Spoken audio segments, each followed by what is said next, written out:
variation 2. Oh, bring it forward, thank you. Yes, okay, that's better. Yes, welcome everybody. I'll open the hearing now. Just as a precursor sort of comment, you know, it's difficult times for us at the moment with people working under immense pressures with the COVID lockdown and level restrictions. I do appreciate all the efforts people have made to be in this room today. We're making quite an effort, and please bear with us if there's any glitches along the way, any things that don't quite gel because of organisational matters. But just as a precursor, it was very difficult for me to get here to this hearing today. I had quite an effort to get here, and I ended up driving.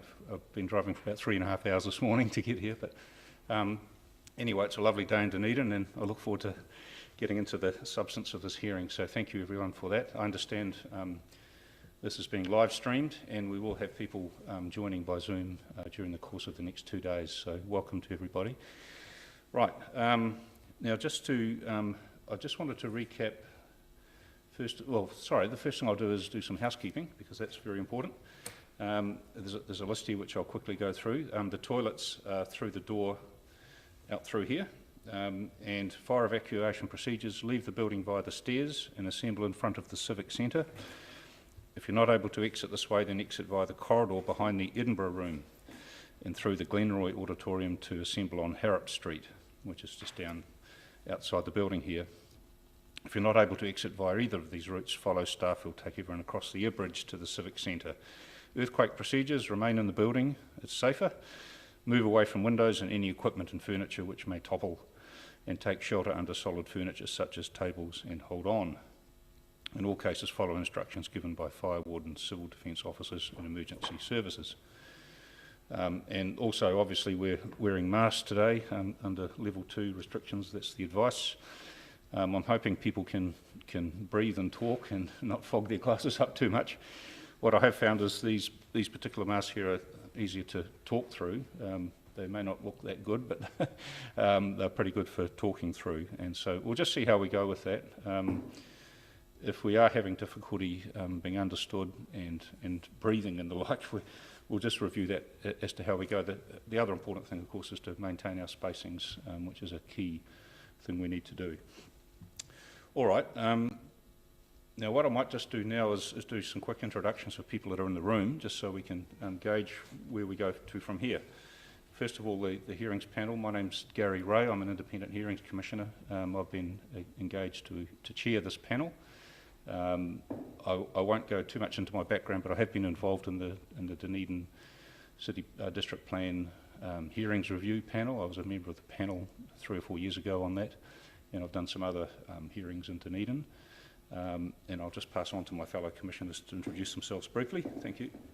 Hello. Very briefly, I'm Councillor Steve Walker, RMA Commissioner. Thank you. Hello, I'm Judge Jim O'Malley. I'm an RMA Commissioner for about 4 years' experience, and I'm Chair of the Infrastructure Committee at the Dunedin City Council as well. Thank you for that. And the staff to my left, Ms Lapham is helping us with the organisation. Jennifer is helping us with organising the hearing. Hi everyone, my name's Emily McEwen. I'm employed by Dunedin City Council as a policy planner, and I'm the reporting officer today.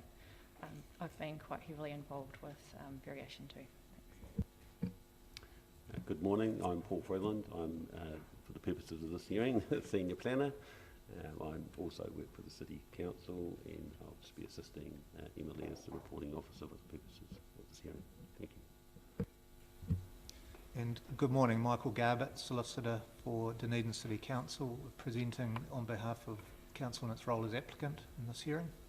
Thank you. And I'll just mention that we have got the Section 42A staff report has had some inputs from specialist staff within Council who are not here today. We've decided to call them in as may be needed for any particular questions, which will most likely happen tomorrow towards the end of day 2.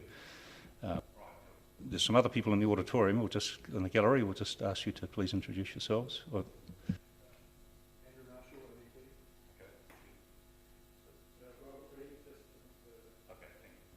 Yeah, that's the nature of the hearing is that we've got people have generally got time slots, so they'll be coming in at various times. That's quite a fluid process. A lot of people have reshuffled, and we're open to that, and we'll just accommodate requests as we go. But we have got an indicative timetable, which is essentially the council staff and reporting team this morning until lunchtime, and then we've got some individual submitters this afternoon. Right.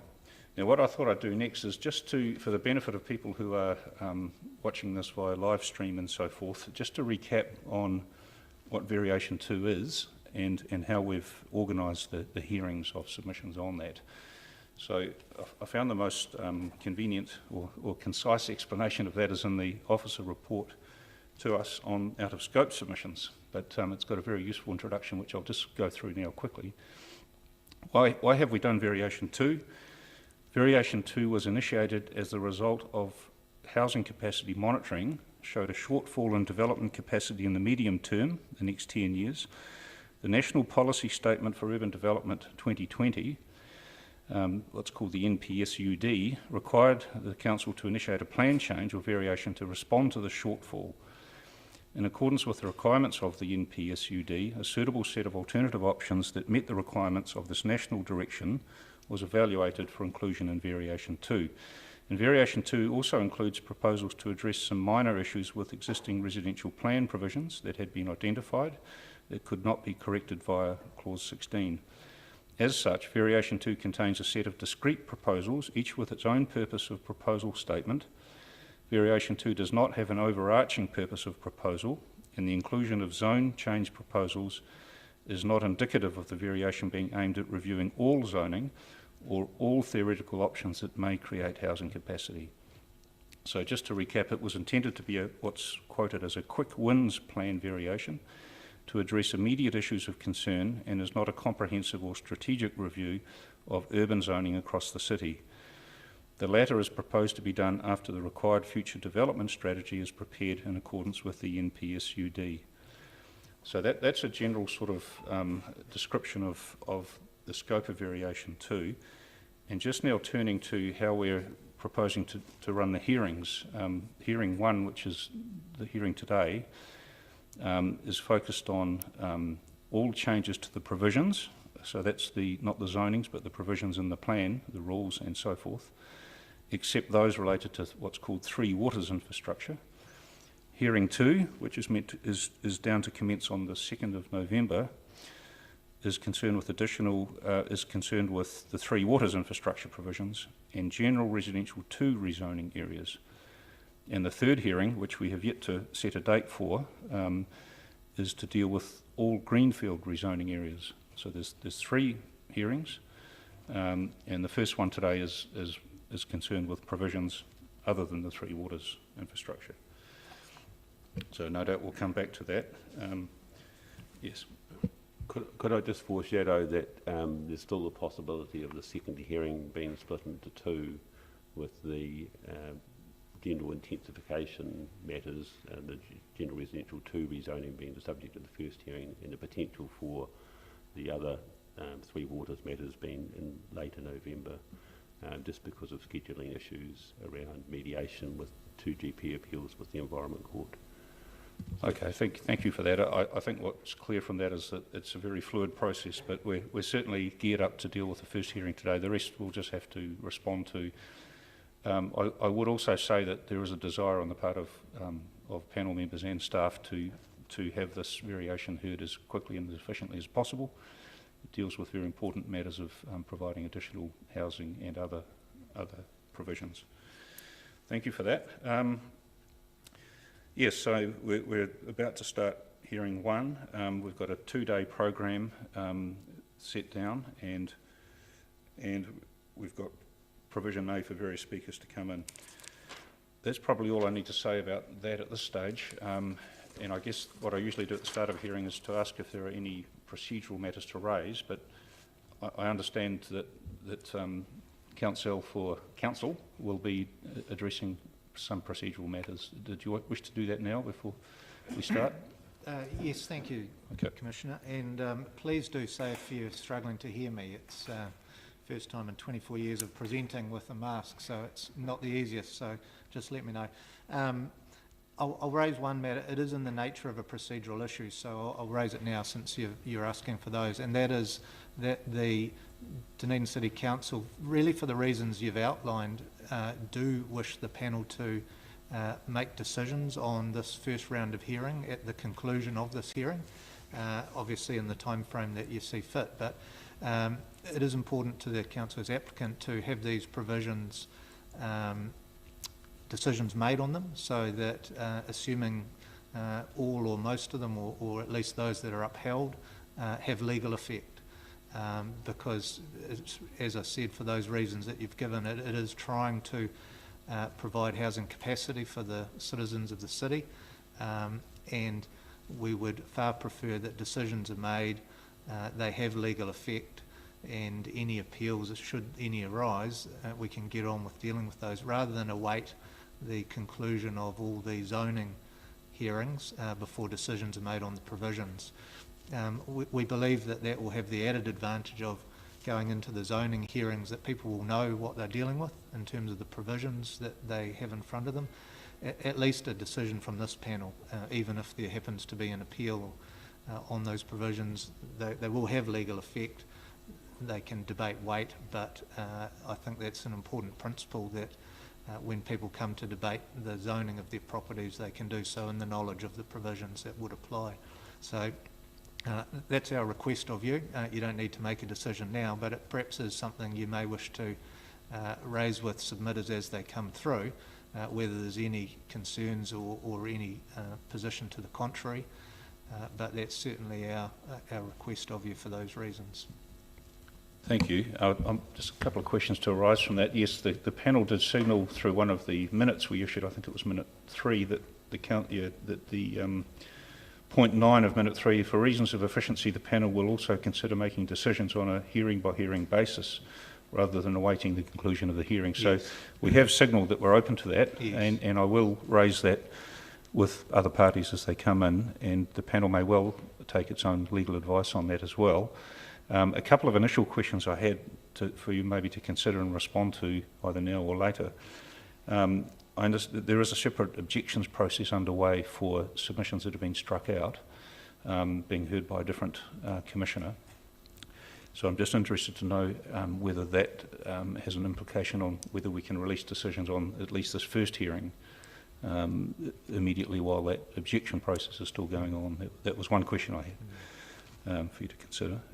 If you want to respond to it now, you can, but I'm happy for you to. We'll just ask all these ones are zoning ones only, there's no more provisions. The zoners, yes. I'm happy to address that now. All of the submissions that have been objected to that were struck out, so those that are live, that are still in the process, are all objecting to decisions relating to the site-specific zoning of their properties, and not the actual provisions of the plan, is certainly our clear understanding. And there's about a dozen of those that are related to the zoning of the property, so we would see those as sort of ring-fenced and separate. And even if the objections that have been lodged were upheld and they came back into the process, they can be picked up and dealt with as part of the site-specific zoning. And so that shouldn't imperil any decision on the provisions in my submission.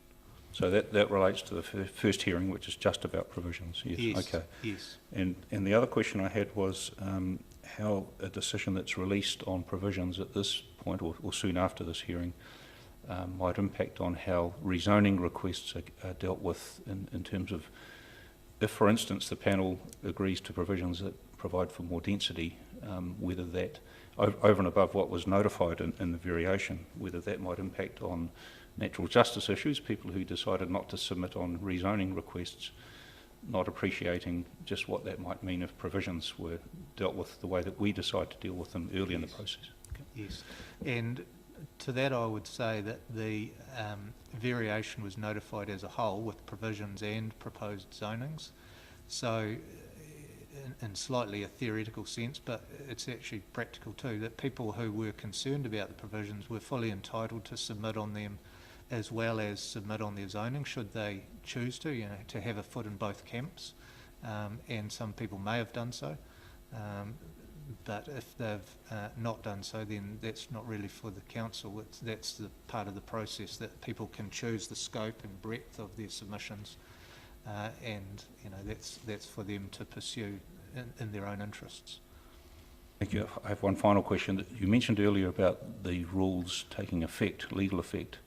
Can you just clarify or remind me what the status is of variation to as notified? What effect does it have already, if any? Does it have any legal effect at all?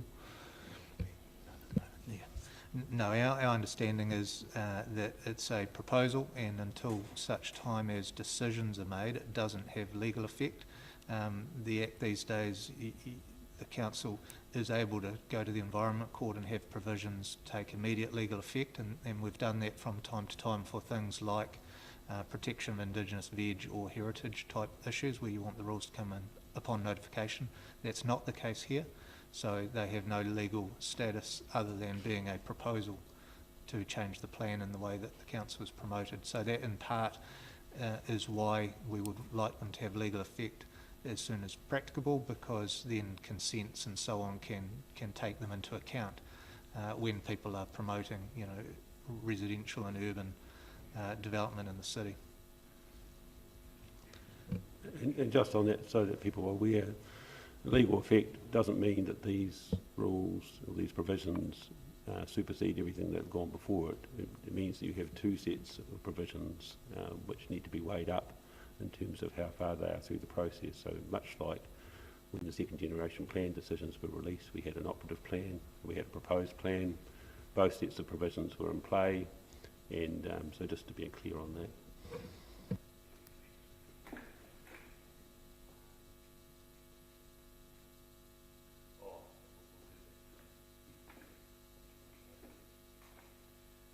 All right, well, thank you for those verbal answers. It would be useful for us to have a written, have those points made in writing to us, because we're likely to, we will consider that, and we're likely to put those points of view to other parties as well, or at least give them the opportunity to respond. So thank you for that. No problem. So I'll prepare a short written outline of that proposal and send it to Jenny, and she can deal with it in the usual way. Yep, thank you. Yes, thank you for that. Just before we start, yes, we just wanted to, one of the commissioners just wanted to declare that he has a potential conflict of interest, and we'll maybe just raise that now, and we'll deal with that right at the start of the hearing. So. Yep, thank you, Mr. Chair. My potential conflict lies in the fact that I am a shareholder. How one deems substantial or otherwise is open to question in both. So I hold shares in both Spark and Vodafone. Vodafone by default by having shares in Infratil, who are the major share owner of Vodafone. So just wanted to declare that and clarify.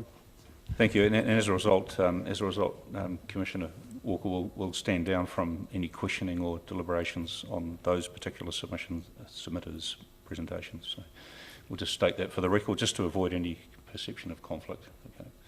Thank you. All right.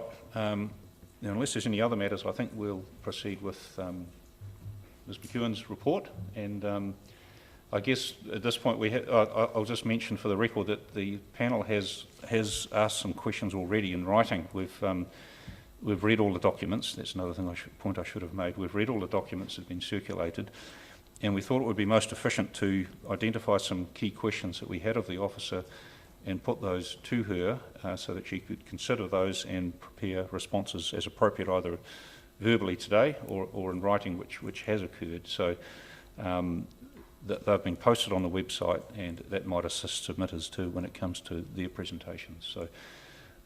So Emily, we're over to you as to how you wish to present that, but you know what our questions are, and we've got your answers. So unless you've got some other approach, it would be useful to maybe just go through those, and we can, if we're satisfied with your answers, we could skip over some of those, but there's some that we will focus on more particularly. So in your hands. Yep. Thank you, Commissioner. I'll just note that our legal counsel for DCC wishes to present some legal submissions first, if that's okay. So I've got a couple of things I'd like to address you on, to set the scene from the applicant's point of view, then we'll throw to Ms McEwen to take you through the content. So one other, and it's just really a signal from the applicant's team for you, just to put in the back of your mind. You don't need to make any decision, but leading into the site-specific hearing, we just felt it was important to signal to you and any other parties that the applicant team is likely to seek some form of pre-hearing conference in due course for those site-specific hearings. They're going to be a little bit difficult to manage in the sense there's quite a few, and we think some organisation's needed. So we will write to the panel in due course and seek some directions along that. It's just a signal to you as part of this process. More substantively though, what I did want to address you briefly on is your jurisdiction and the scope of what you're entitled to decide, and I just want to make some legal submissions to you briefly on that. As you know, this is a variation to the plan, and your task is to assess the submissions on the variation, both for and against, and make a decision on those submissions. And your jurisdiction lies in a range between what the plan is notified as containing, so that's the proposal, and submissions, and they may be seeking to drag the variation one way or the other, but your jurisdiction lies between that range of what's notified and what someone has sought. And so someone might seek to drag the provisions one way, and someone might also seek to drag those same provisions the other way, and that's your jurisdiction between what people seek, or something in between. So there can be a situation where you can make consequential changes that don't go so far as someone seeks. That's okay too in a jurisdictional sense. So what we talk about is the scope or the range, or some people call it the bookends, between the variation and what someone has sought is your scope to make changes to the provisions. And that arises, just so you know, from clause 10 of the first schedule, and it says that your decision must include the reasons for accepting or rejecting submissions, and so inherent in that is you must decide to accept or reject the submissions. And in clause 10 subsection 2b, your decision may include matters relating to any consequential alterations necessary to the proposed statement or plan arising from the submissions. So that's really the stuff in between, or any necessary consequential changes that a submission really has to do to implement. And sometimes that's the case where somebody seeks change to provision A. They haven't gone into a lot of the planning detail about how that would actually sit in the 2GP, and sometimes the planners will come to you and say, we're okay with that provision, but it needs these consequential changes to make it work. And so that's okay in a jurisdictional sense too, based on clause 10 of the first schedule.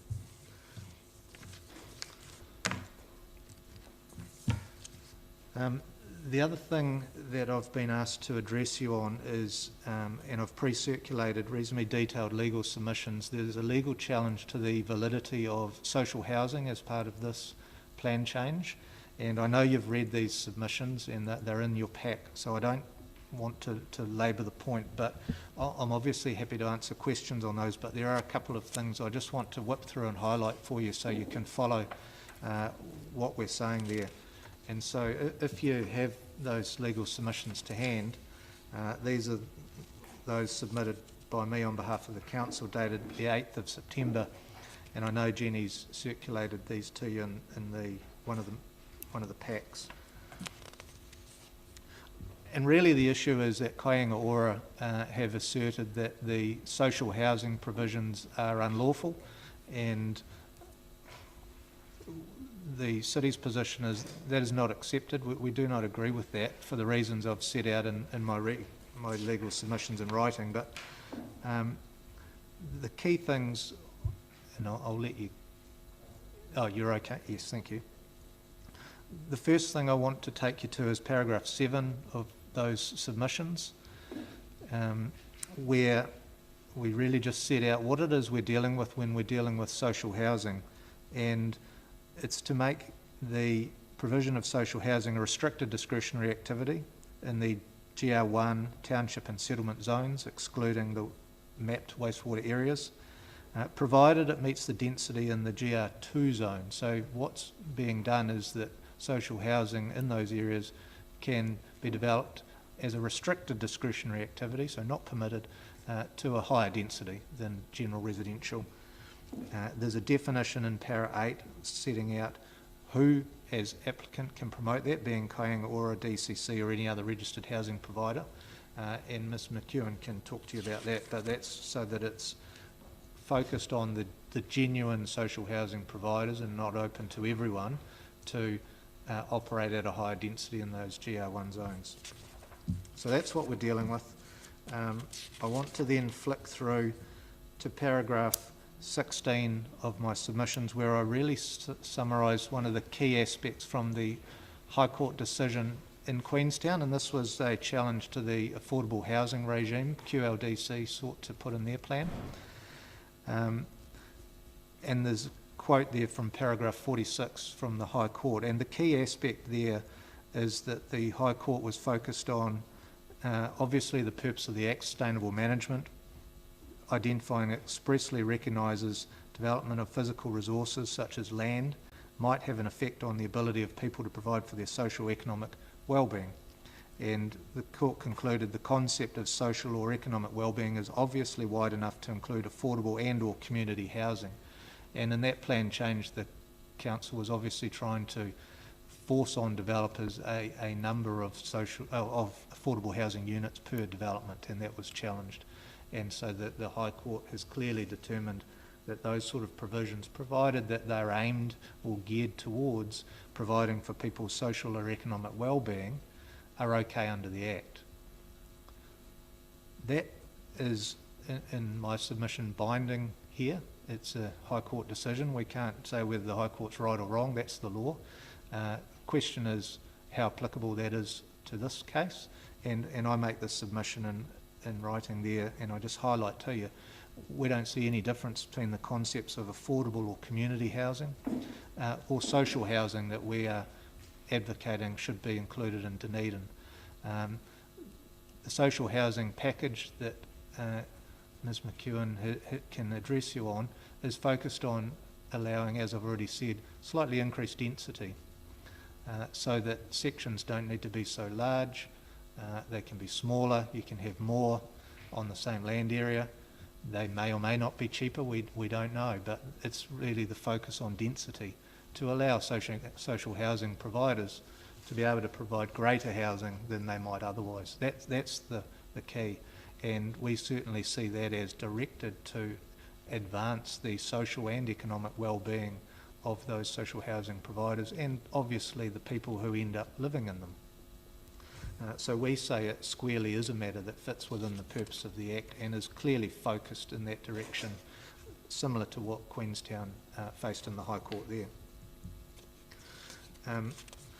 I'll highlight in para 21 of my submissions the matters of discretion that the plan puts forward, and there are two: effects on efficiency and affordability of infrastructure.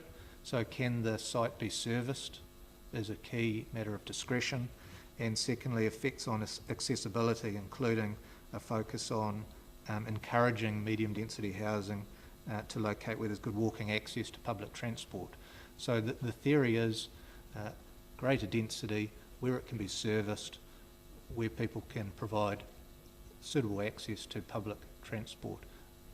Those are matters, in our view, purely focused on advancing the social and economic well-being of people, which again is the key focus of the Act.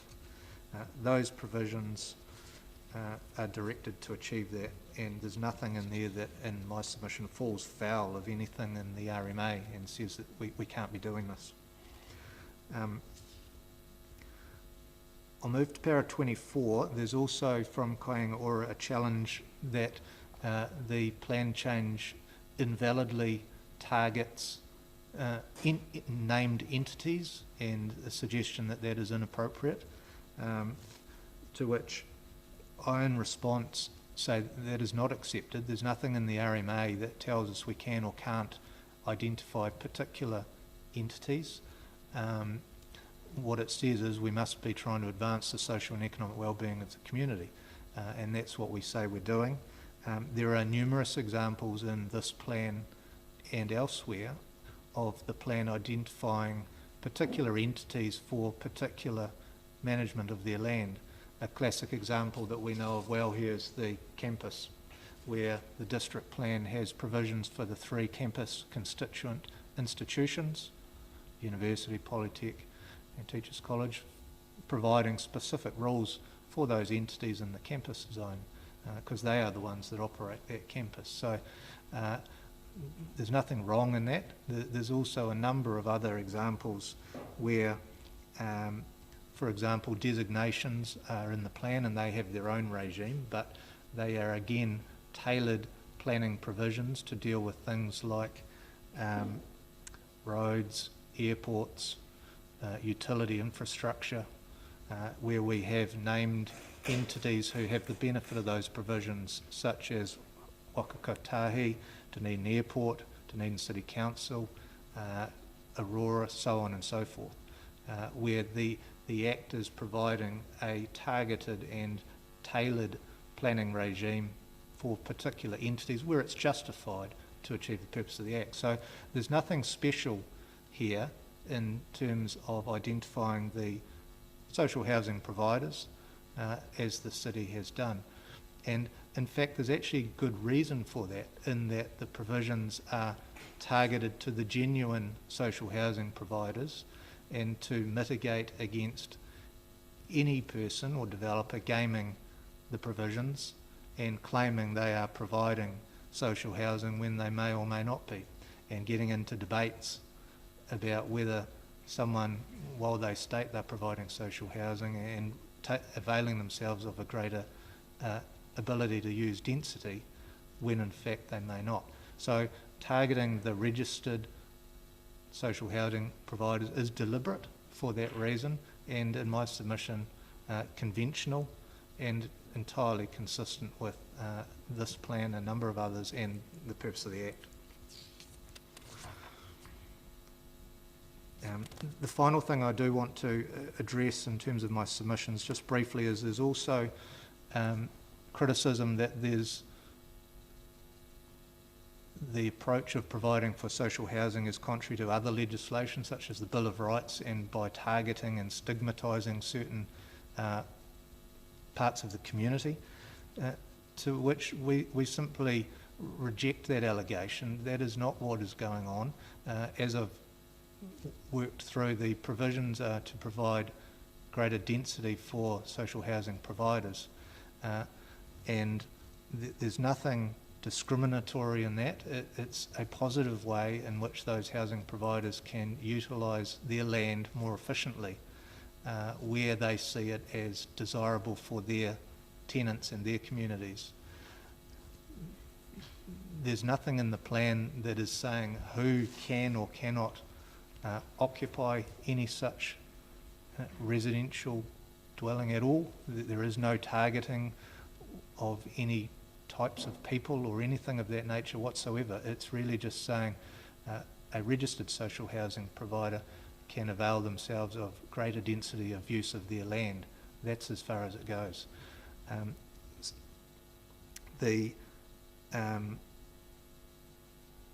So we just say that criticism is not well founded, and for the reasons I've set out, we don't consider it to be correct.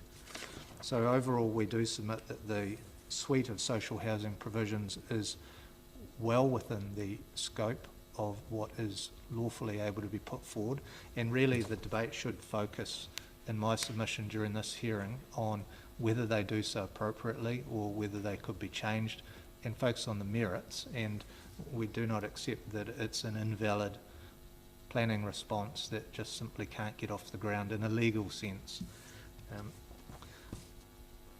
Since writing my submissions, I've had Kāinga Ora's submissions came through late last week, and there's 2 matters I just want to respond to while I have the chance. So I know that Kāinga Ora will have their counsel present their case later for you, but while I'm here, I do want to respond to what they say, and they've summarised their case in paragraph 1.1 of their submissions, and whether you have it in front of you or not, it doesn't really matter. I can just respond to what they're saying.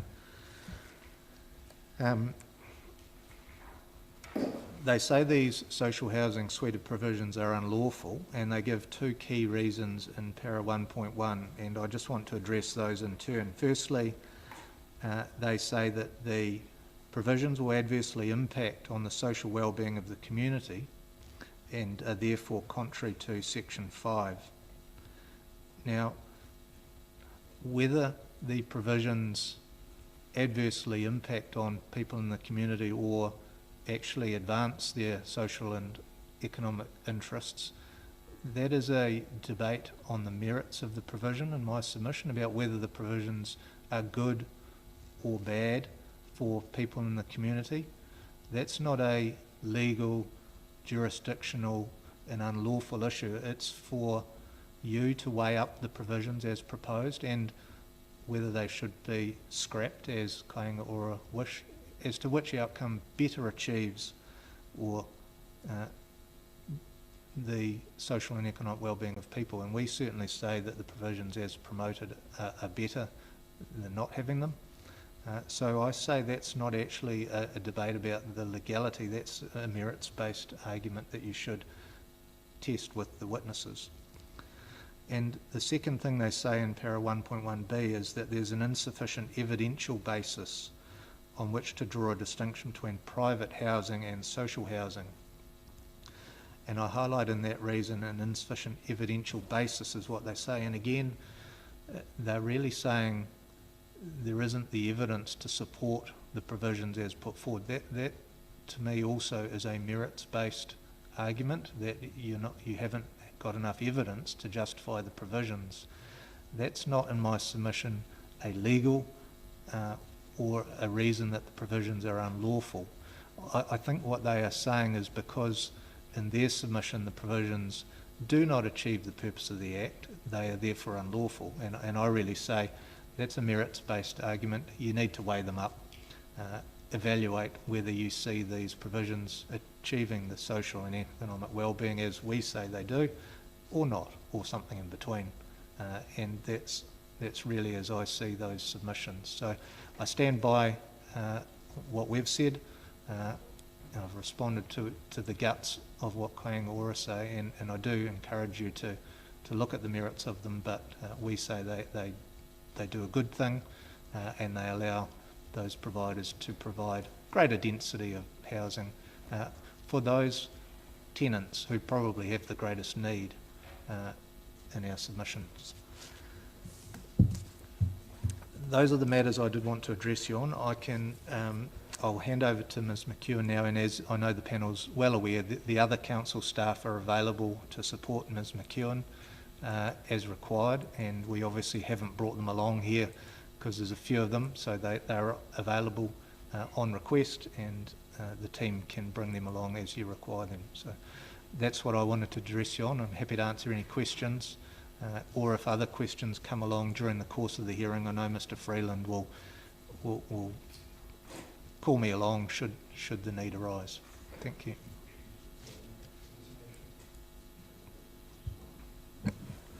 It's just a quick question about the concept of the requirement of the providers to be registered social housing providers and stopping people gaming the system. Presumably there's a reference to which you can refer to what that kind of housing is like, which would be part of determining whether or not in fact the provider, the person who is proposing to build this, is actually going to provide social housing. In other words, how could a person game it, I guess would be the question. Yes. I suppose two things come to mind. The provisions are designed to focus on those entities that do currently provide social housing, so that it is only the known and current providers that are entitled to have the greater density under provision, so it's targeted in that way. I'm just trying to understand the rest of your... Are you wondering whether, say, kāinga ora might just provide non-social housing for... No, it's more like a community-focused group that is not actually registered as a social housing provider at the moment wishes to provide housing in a mechanism that meets the objectives of social housing, but they're not a registered group. Yes. And at this point, this would not include them. Exclude them, yes, Yeah. I see what you're saying. So to sort of future-proof the provision, so if there are other registered providers come along. Yeah. Or if they're not a registered provider, but it is clearly the intent of that organisation in its social views or social aspirations that it would be not inconsistent with the activity of that organisation to provide social housing, but they haven't gone and registered themselves as a social housing provider at the moment. Yeah, that's right. And I suppose in a formal sense, the council has drawn the line at registered providers currently, so that there's a threshold there, so that only those who are formally registered can do so. Yes, that does leave those out who may have desirable aspirations but aren't yet registered, and I suppose that's the threshold that has been drawn. I think that's it. So that is the threshold that we're considering. Yes. And we're considering it against the protection of making sure that if you're not a registered provider, then we don't have to worry about what you're thinking about because you're already excluded. Yes, that is right, yes. Just bearing in mind that anyone can build social housing. There's nothing stopping someone building social housing. It's just that the approach that we've suggested would enable the registered social housing providers to be able to do it at a higher density in some locations on a case-by-case basis. But if a community group that had a focus on social housing and wasn't registered, wanted to build social housing, they can still build social housing. It's just that they won't be able to do it as intensively in some locations as we're proposing. And that limitation, and it really is because at those densities we can't enable that sort of housing everywhere, and so we have to create a limit somewhere, and we also want to incentivise those registered providers who are providing social housing to get that opportunity. So just wanted to make that point that it doesn't stop someone doing social housing. Yeah, I get that. So this is more an enabling of those who are in the business of doing this to be able to do it. Well, And the corollary, I'll just add to that, the corollary applies too, that it doesn't force these providers to provide social housing under these provisions either. They could adequately choose to say, no, we'll provide social housing or any other housing and just comply with the normal density. This is an option, not a mandatory path for them. Yes, thank you. thank you. I had one question that's possibly more planning related on this very point, and I'll put it now anyway in case there is a legal aspect to it. And that is that there are two assessment matters that you highlighted in paragraph 21. Yes.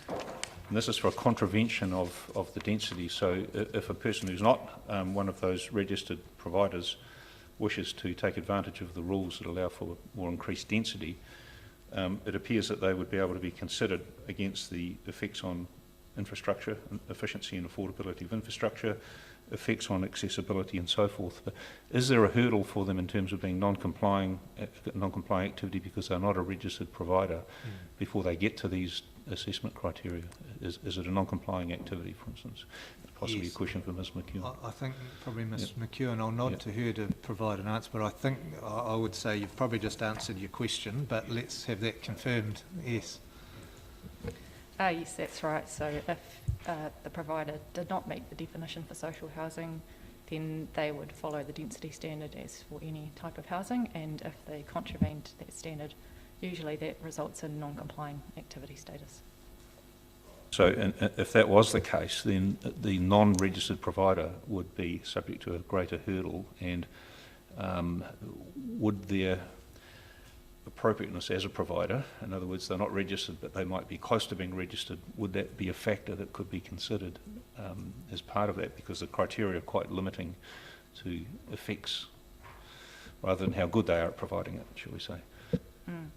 So under a non-complying activity status, anything can be considered, but it would depend on the policies in the plan and how they're worded as to the extent to which those sorts of things might be considered, would be my understanding. Right.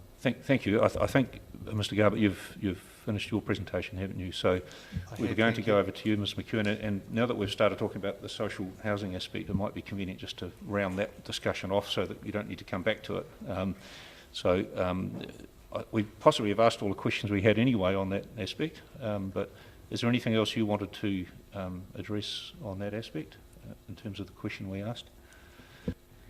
There's nothing else that I would wish to address at this time.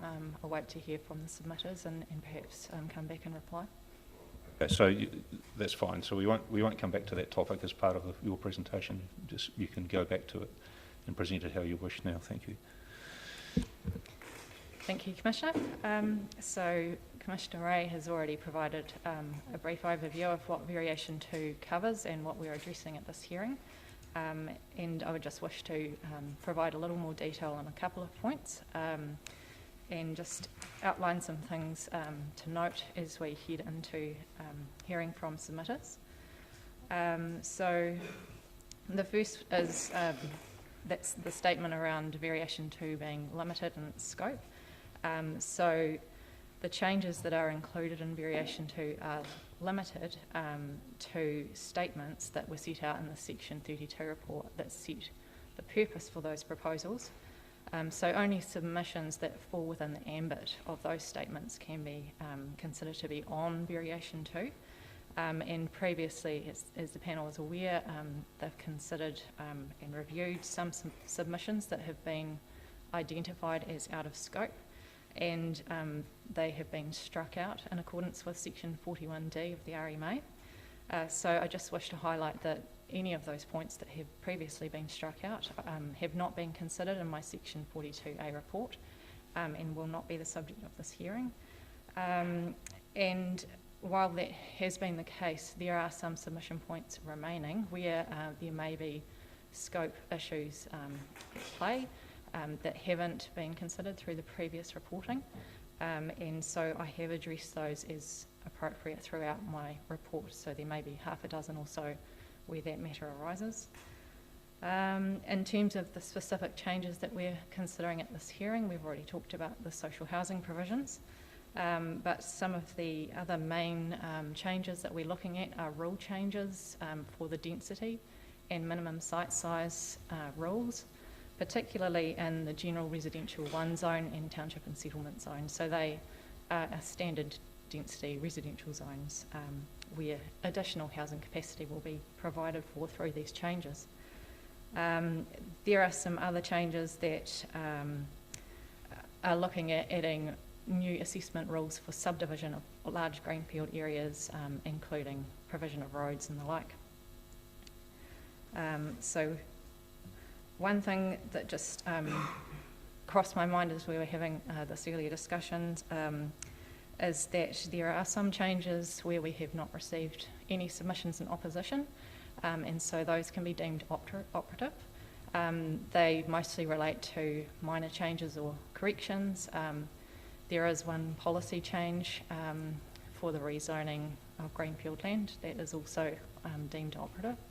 So those changes are noted through the report and do not require a decision.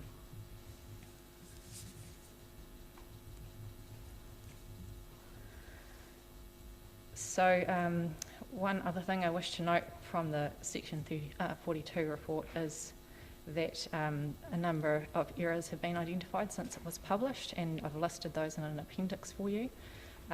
Of note, one of those errors relates to a submission by Mr. Farry, who is coming to speak later today, so just foreshadow that. And as Commissioner Ray has already said, the panel has provided me with questions ahead of the hearing, and I've provided written answers. They are being loaded onto the website, and I can speak to those as you wish following this presentation. So in the Section 42A report, there were some key matters that were raised by submitters that I wish to highlight now. So some of these related to concern over solid waste disposal, where we're providing for intensification of residential land use. some concern regarding the potential loss of historic heritage where we're providing for intensification, particularly where existing protections will not prevent that. Concern over changes in residential character and amenity from intensification.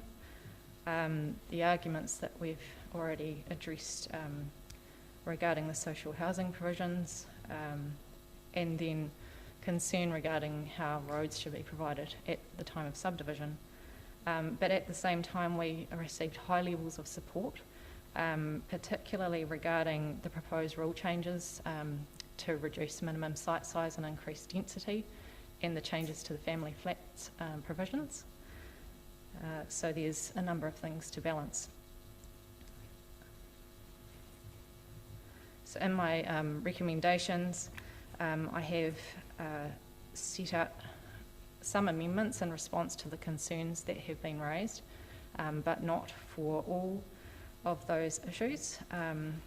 In some cases, it has been slightly harder to come to a definitive recommendation because of competing issues at play, and that is, I've found, particularly the case for the heritage issues and for the social housing provisions.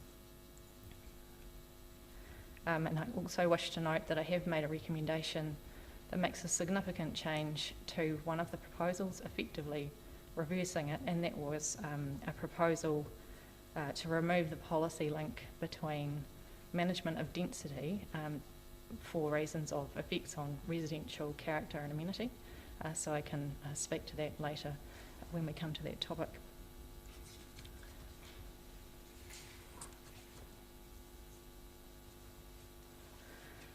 So another thing that has arisen that I would like to speak to briefly is just the scope to make amendments to respond to submissions, raising concerns about the adverse effects of what has been proposed.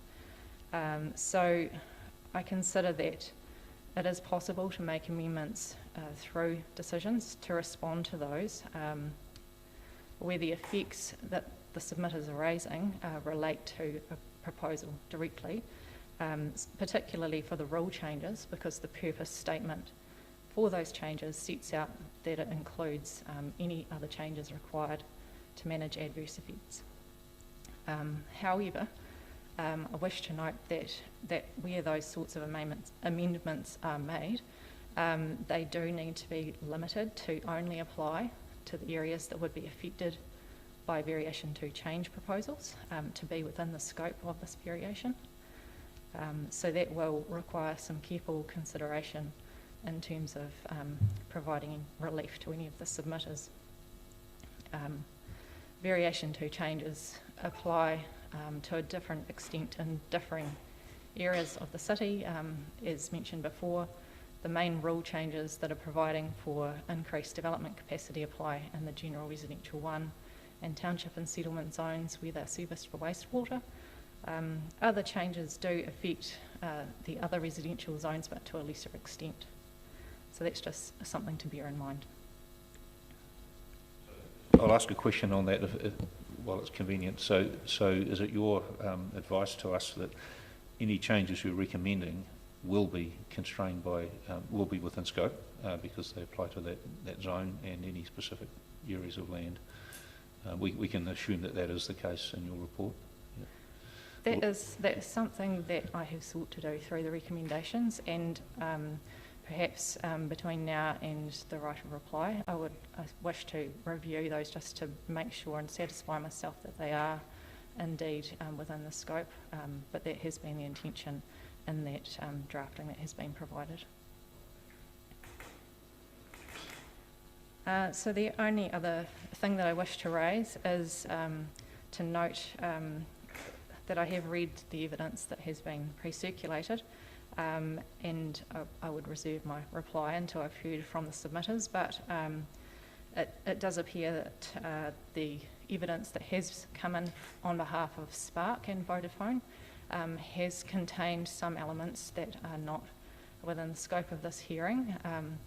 One of those regards matters that fall within a submission point that was previously struck out, and that was to do with amending provisions for the transition of the transition zones to enable consideration of other infrastructure.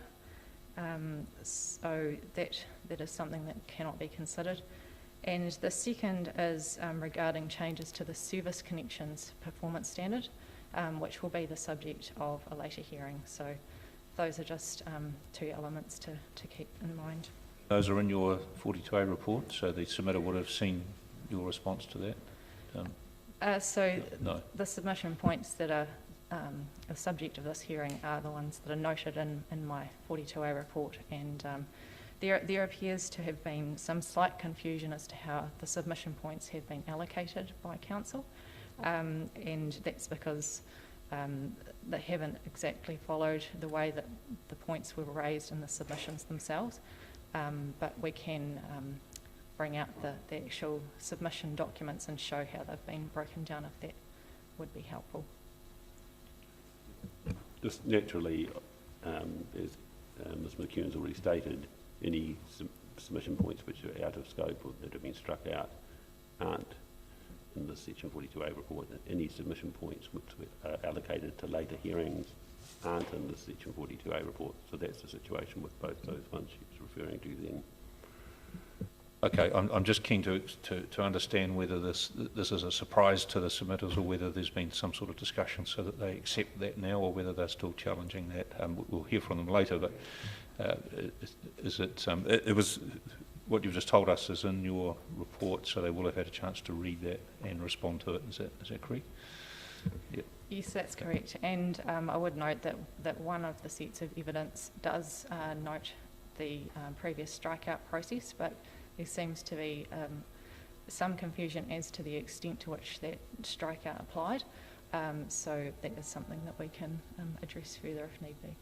Right. I'll just signal now that it's quite a lot for us to absorb right now. So when the submitter does present, I might invite you to just go through that again with the submitter and just see if we can explore whether there's any misunderstanding or whether there's a direct challenge to a decision that's been made. Okay, thank you for that. Thank you. So that was all that I wish to bring to your attention at this time.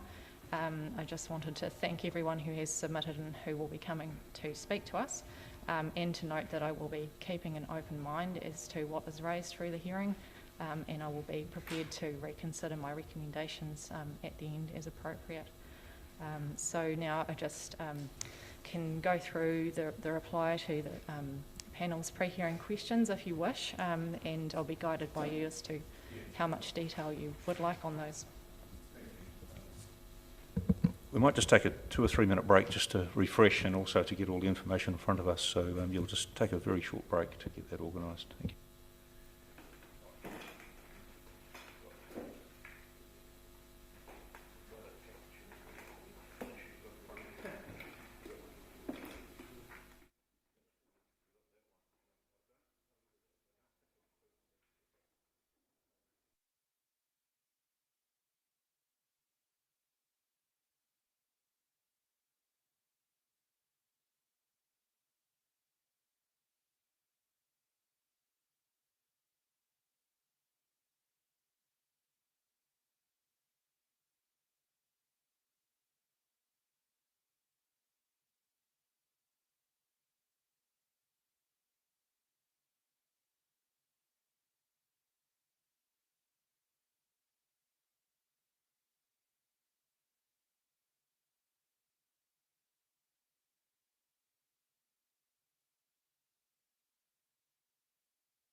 Thank you, everyone. Well, that was good to have a break and just catch up with where everything is at, so thank you for that.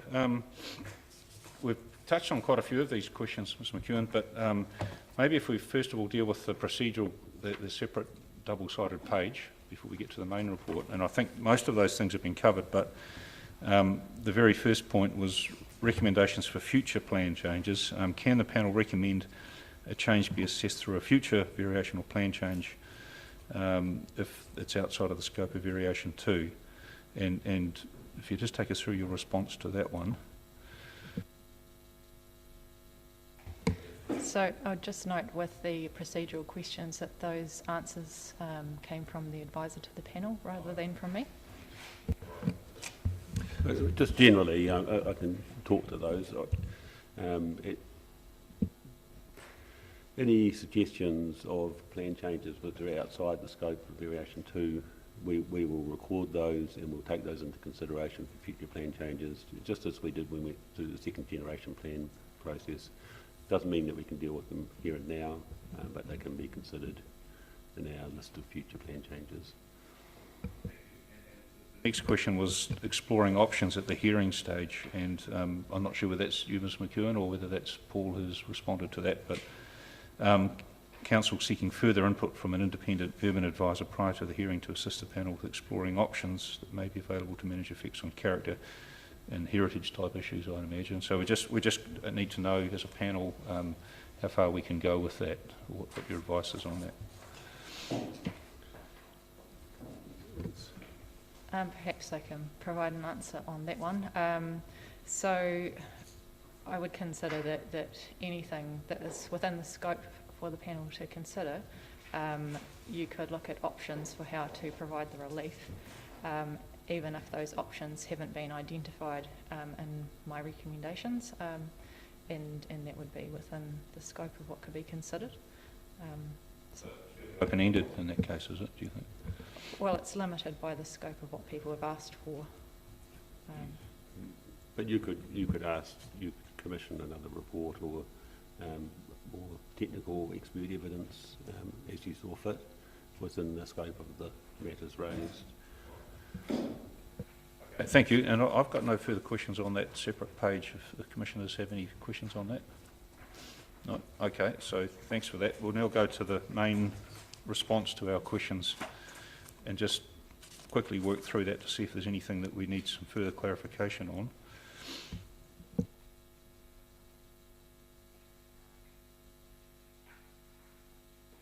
Yes, the first question 1 under the title Broad Planning Questions, I think that was a question I asked actually. It was really just, when we look at the staff report, it's very comprehensive and very detailed and very easy for us to understand, I've got to say, because it does set out the submissions and has a discussion on each point. But as a panel, we have to be conscious of the statutory tests in the Act when approving a plan change or a district plan. And you've answered that. My question was, where is that addressed in the report? And if not, are you relying on the Section 32 assessment for those statutory considerations? And I think, as I understand, I'll just put this to you in case I'm not right, as I understand your response, you're saying that where relevant, you have included discussions on the objectives and policies to support your reasoning. And you've also referred to the National Policy Statement on Urban Development and I'd imagine the Regional Policy Statement as appropriate. So is your report self-contained in that respect, or should we look further than that when we're doing our deliberations and decision making to the Section 32 report? It's probably a more broad question I could put to you now. Yeah. Yes, so I have addressed matters as they've arisen throughout the report, but for elements, especially where I am not recommending any changes to the proposal as notified, I have relied on the assessment that has already been undertaken in the Section 32 report. And in terms of broader statutory considerations, I've provided broad assessments of those primarily at the front of the Section 32 report, and I've addressed any additional matters that have arisen since then, such as the proposed regional policy statement at the front of the 42A report. So the detailed assessments sits with any changes that are proposed. And I think you made something of the fact that there are no new objectives proposed. Is that correct, as part of the variation? So the strategic objectives and the 2GP remain largely unchanged. There is a minor change to one of the strategic objectives that I consider doesn't substantively affect anything that's proposed. But there are some changes to objectives in the lower order provisions, but they are intended to implement the strategic objectives that are unchanged. I think that's an important point, isn't it, when we come to consider the relevance of the statutory test, just how much weight to put on that. This variation is not like a plan, it's not like a district plan review, it's relying on strategic directions to give effect to those, so that we need to take that into account as well. That's what your evidence is. Okay. Yep, thank you. Yes, that's correct. All right.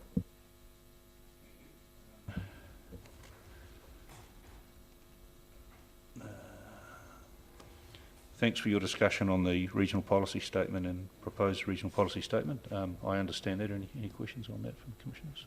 Okay, all right. You've dealt with the next one, objectives of the plan. That's covered. With the Three Waters reform, thank you for that. We understand what that's about, and it was just really to understand, for one, why this process we're separating the Three Waters provisions out for a different hearing. Is that more to do with the appeal resolutions and other things, or is it to do with the structure of the variation itself? Could you just clarify that? So the separation of those provisions is partly guided by the fact that there are rezoning appeals that are live on the 2GP where Three Waters matters are at issue, and there may be some links between those that need to be dealt with. And the timing of this hearing does not provide for that. And the other would be that I would note that while the Three Waters provisions proposed changes are not considered in this hearing, we will still, and I have considered effects on Three Waters infrastructure that arise from the proposed changes. So there's sort of two distinct matters. But I haven't considered that any changes would be needed to the Three Waters provisions to manage those effects. It would be whether there would be any amendments to the proposals themselves.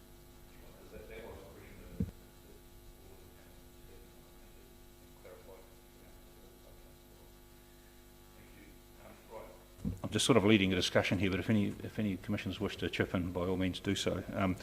The next topic was the future development strategy and housing capacity, and a question I had was that in reading the evidence, it appeared that the data coming through is that there is sufficient capacity. I'm just paraphrasing, but there seemed to be a fairly good supply of land available for housing, but this variation is addressing, what's called easy wins, and then it's noting that there's a future development strategy which is a much more broad study that's going to take place.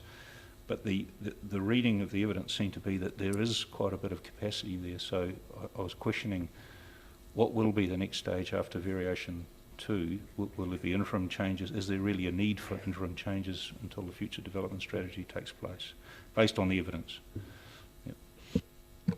So one thing I'd wish to clarify about the capacity figures that are provided is that they are assuming that all of the proposed changes in variation 2 go ahead. So it shows the effect that variation 2 changes would have. So that's the first one. And the second one, usually any deficit or surplus of housing capacity would be identified through the housing capacity assessments required under the NPSUD. And the next one will not be due until July 2024. So that would fall after when we would need to have the future development strategy in place. There may be some circumstances where a deficit might be identified sooner than that, but yeah. And is it also true that the data would assume a theoretical development capacity? In other words, that all land will be developed? Should we also take account of the fact that some land just won't be developed for various reasons, even if it's owned? So those sorts of matters are factored into the modelling to create those housing capacity figures, and I would suggest if you have further questions on those details that we call on my colleague Nathan Stocker, who undertakes the modelling for Council. We may not need to, because I'm not sure there's any direct challenges to variation 2 purpose, which is to provide for more housing, but I was just curious to understand the data and how it translates to the need for, the pressing need for more housing. The other thing to note is that much like this process with variation 2, where we're going through the provisions, etc., in those parts, those aspects before we get to the rezonings, that's the same approach which we're generally following for resolution of appeals on the 2GP. And so there's a number of sites which are subject to appeal that may be rezoned for residential purposes and may contribute to the capacity, housing capacity for the city, and that's unknown at this point, but by the time we get through this process and the resolution of those appeals, the city will be in a much better position to understand exactly what capacity we have, and it may transpire that we have enough capacity to a certain year, and as to how much we have to do in the future will be able to be determined then. So there's some uncertainty around that. Was it? All right, thank you. Yeah, certainly, sorry. I was just going to say that obviously you weren't subject to being lucky enough to sit through the Planning Environment Committee hearings that some of this planning was sent to us, but in that, am I correct in saying that Mr. Stocker actually did do those calculations of if we provide this level of intensification, then a certain percentage is expected to be executed, and that's the number that's actually generated as in the forward projection numbers?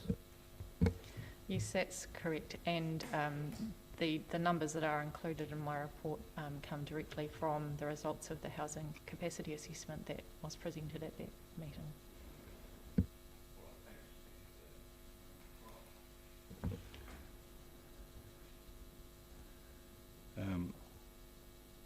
Yep. Okay, yes, just the next topic was what we call alternative proposals still available. I think this is separate to the first question, and that is clarify whether all of the alternative proposals in variation 2, which is subject to submissions, are still on the table for the panel to conclude as provisions. And I think you may have dealt with that in an earlier answer, but if you haven't, please do so now. These are things like you've listed in bullet points on page 6. Provide for 2 standalone residential units per site, habitable room approach to density, infill housing, and change in design of family flats. So again, I think your answer was that they're on the table because they've been raised in submissions, but we must be minded by the purpose of the variation and the scope of those submissions. Is that the generic answer to it, or is there more? Yeah, that sounds like a good summary. So just note for anyone listening that the Section 32 report assessed a number of proposals that have been put forward, but it also assessed alternatives, and these are the ones that listed for provisions that are the subject of this hearing. So we have received submissions that in effect seek for any of those alternatives to be reconsidered through this process. So they are still on the table. And the next topic was telecommunications, and we did talk about that earlier, and if the submitters are listening to this or watching this, there is a discussion on page 7 of your response, which I understand, is that on the website yet, or is it still in the process of being loaded, this response? Okay, so if those submitters are watching, there is a response to those scope issues for telecommunications submitters on page 7 of the office's response report. Okay, so we'll come back to that with the submitters. I won't ask you any further questions on that now. The next one was solid waste matters, and I might just ask Commissioner O'Malley if he wishes to ask any questions on that. Thank you, Mr. Chair. My question really is actually around the legal advice around scope and the reference to the actual focus of the variation, and actually something that you, Ms. McEwen, just said as you were speaking about any amendments would have to be related to any changes brought about by any variations around intensification, as opposed to potentially addressing any areas where there already is where there is already permitted activity for multi-use dwellings, and whether or not the solid waste provisions are actually meeting those now. So if we were to look at a situation and say that we felt that with increased intensification coming through, if it were to be what went through, and that would have a solid waste outcome which we felt needed to be addressed, is that in scope, I guess is the question. I can start from the legal side, and then Ms McEwen might comment from the substantive. It's only in scope if someone has asked, and I suppose that's a bit theoretical, but Ms McEwen might be able to tell us whether anyone has, in the sense that if no one has sought to change those provisions and they haven't been promoted to be changed as part of the variation, it becomes a little bit difficult to find jurisdiction. I suppose the question would be for you, are they somewhat of an interim position between tossing out the variation or keeping it with changes? And it sounds as though what you're wrestling with is, if we were to keep it, do we have scope to make changes to the plan? And I know the point has already been made about the areas of the zones, and so you're constrained in that sense in terms of the GR1 and the township, not other parts of the plan. Ms McEwen, do you know if anyone has specifically sought any of those types of changes, or is it just something that would be in between? Yes, so there are submissions that seek changes to address issues of solid waste, and they are listed in that relevant section of my report. One of those includes a submission point from Dunedin City Council itself. So the details of those submissions and what has been asked for can be looked at further if you wish. Thanks. But I think the other thing is, though, that if through this variation and through the decisions of the panel, you identify something which is limited by the original scope of variation 2 and the zones it applies to, but you generically think that would be a good thing across the whole of the city or other zones, etc., that would fall into those suggestions for future plan changes. So we would take that, we would consider it for a future variation or plan change to give it wider effect if it was a good idea. I think that's actually probably the actual centre point of my question there. Right. Thank you. All right, thank you. And another question I asked that you responded to, Ms McEwen, was I just asked whether the provisions for solid waste solutions, which include things like rubbish bins and placement, manoeuvring and loading of those bins, whether that might have been a bit too fine-grained for a variation of this nature, but your response is that it's perfectly within scope, and also it's not unusual in the plan to have that level of detail for management of effects like this. Is that your advice? Yes, that's correct.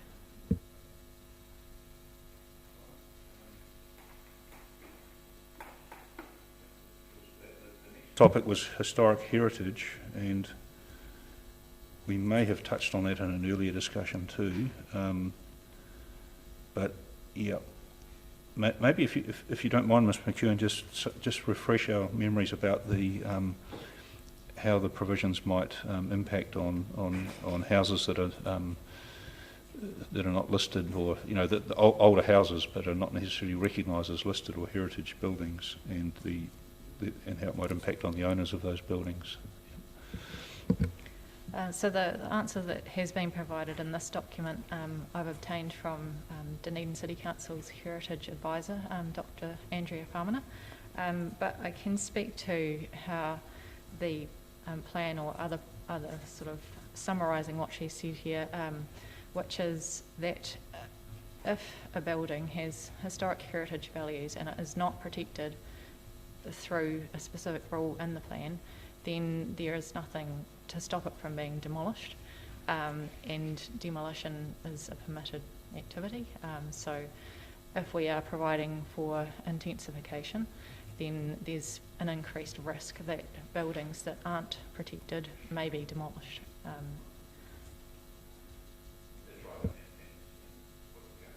something that is an impact of this intensification. It's something we have to balance. And I guess that leads to a discussion on the NPSUD, I think policy 6, as to whether the amenity considerations are something that we need to have some regard to when making provision for intensification. Any comment on that? Firstly, only to distinguish between historic heritage and character and amenity. They're two quite different effects. Historic heritage is a matter of national importance in Section 6 of the RMA. Character and amenity effects are still in Section 7, but we have guidance from the National Policy Statement on Urban Development that is tending in the direction of not considering adverse effects on character and amenity as necessarily adverse effects, and that change in character and amenity is not necessarily a bad thing, and that should be weighted against the benefits of providing for urban development. But again, that is a different matter than historic heritage.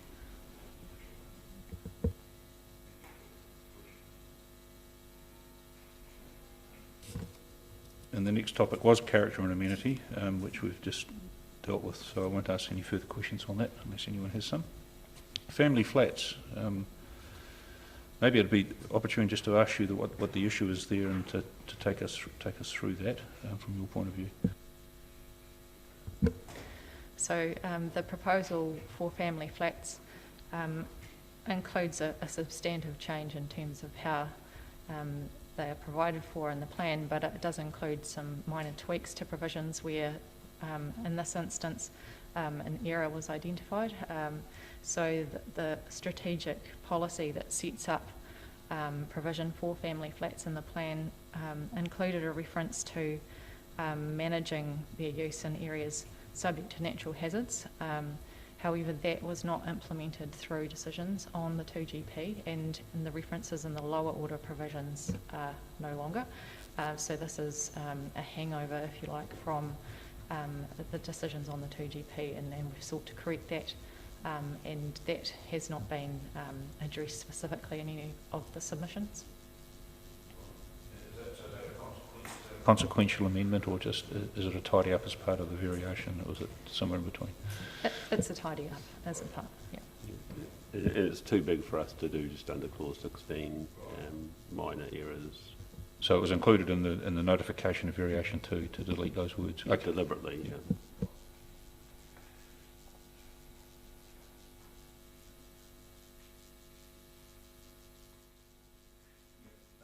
I think the duplexes and subdivision clause change A2. We've invited you to take us through that. I think you can read into that didn't understand it. It's quite an intricate sort of provision, but I'm wondering if you can just address that now.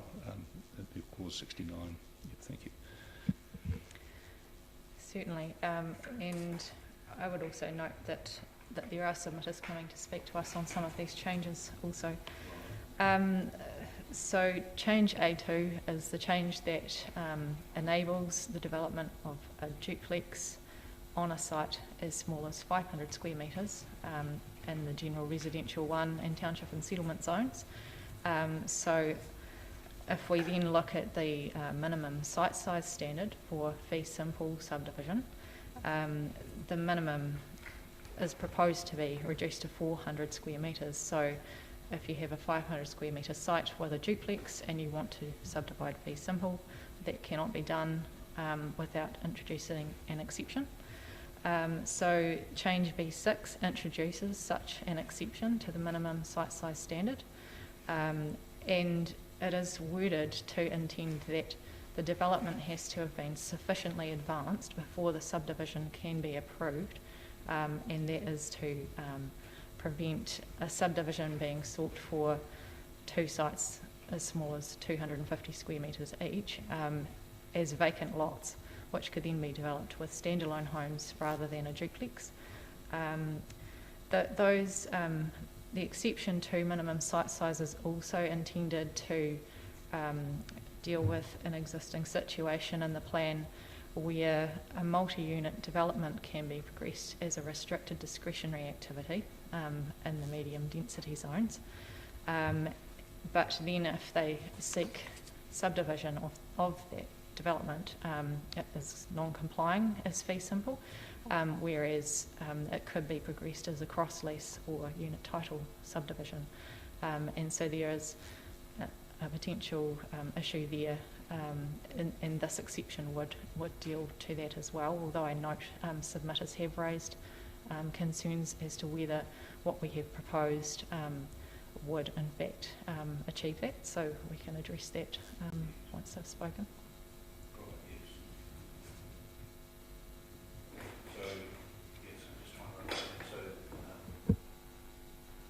This variation seeking to provide more density, essentially. Well, it's allowing fee simple subdivisions where there's a duplex on a site, and the site area restriction, which was 400, would have had to have been 800 to provide for 2 lots, and so it's seeking, if I understand it correctly, to bring that down to 500 where this duplex is involved. Is that it? Am I understanding that right?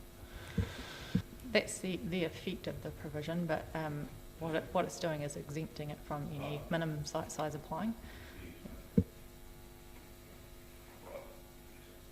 I think a lot of the submissions seem to be worried about the idea that you would get halfway into building a duplex and then stop, and you've been allowed to separate the title into 2 titles. So are we going to be able to address that to make sure that that isn't happening? And then I guess the question I would ask is, in 50 years' time you might demolish that duplex and you had the 2 titles.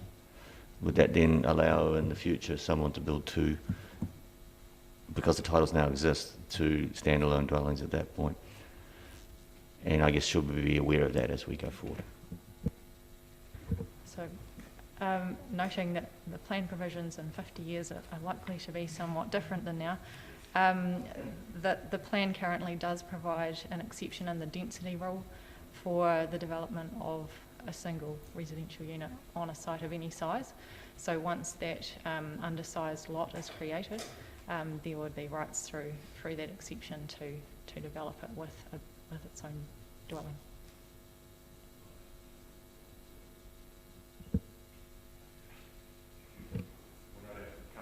When the submitters come in, but yeah, we'll be interested in your response to what they're saying too. Yeah, you get a chance. Thank you.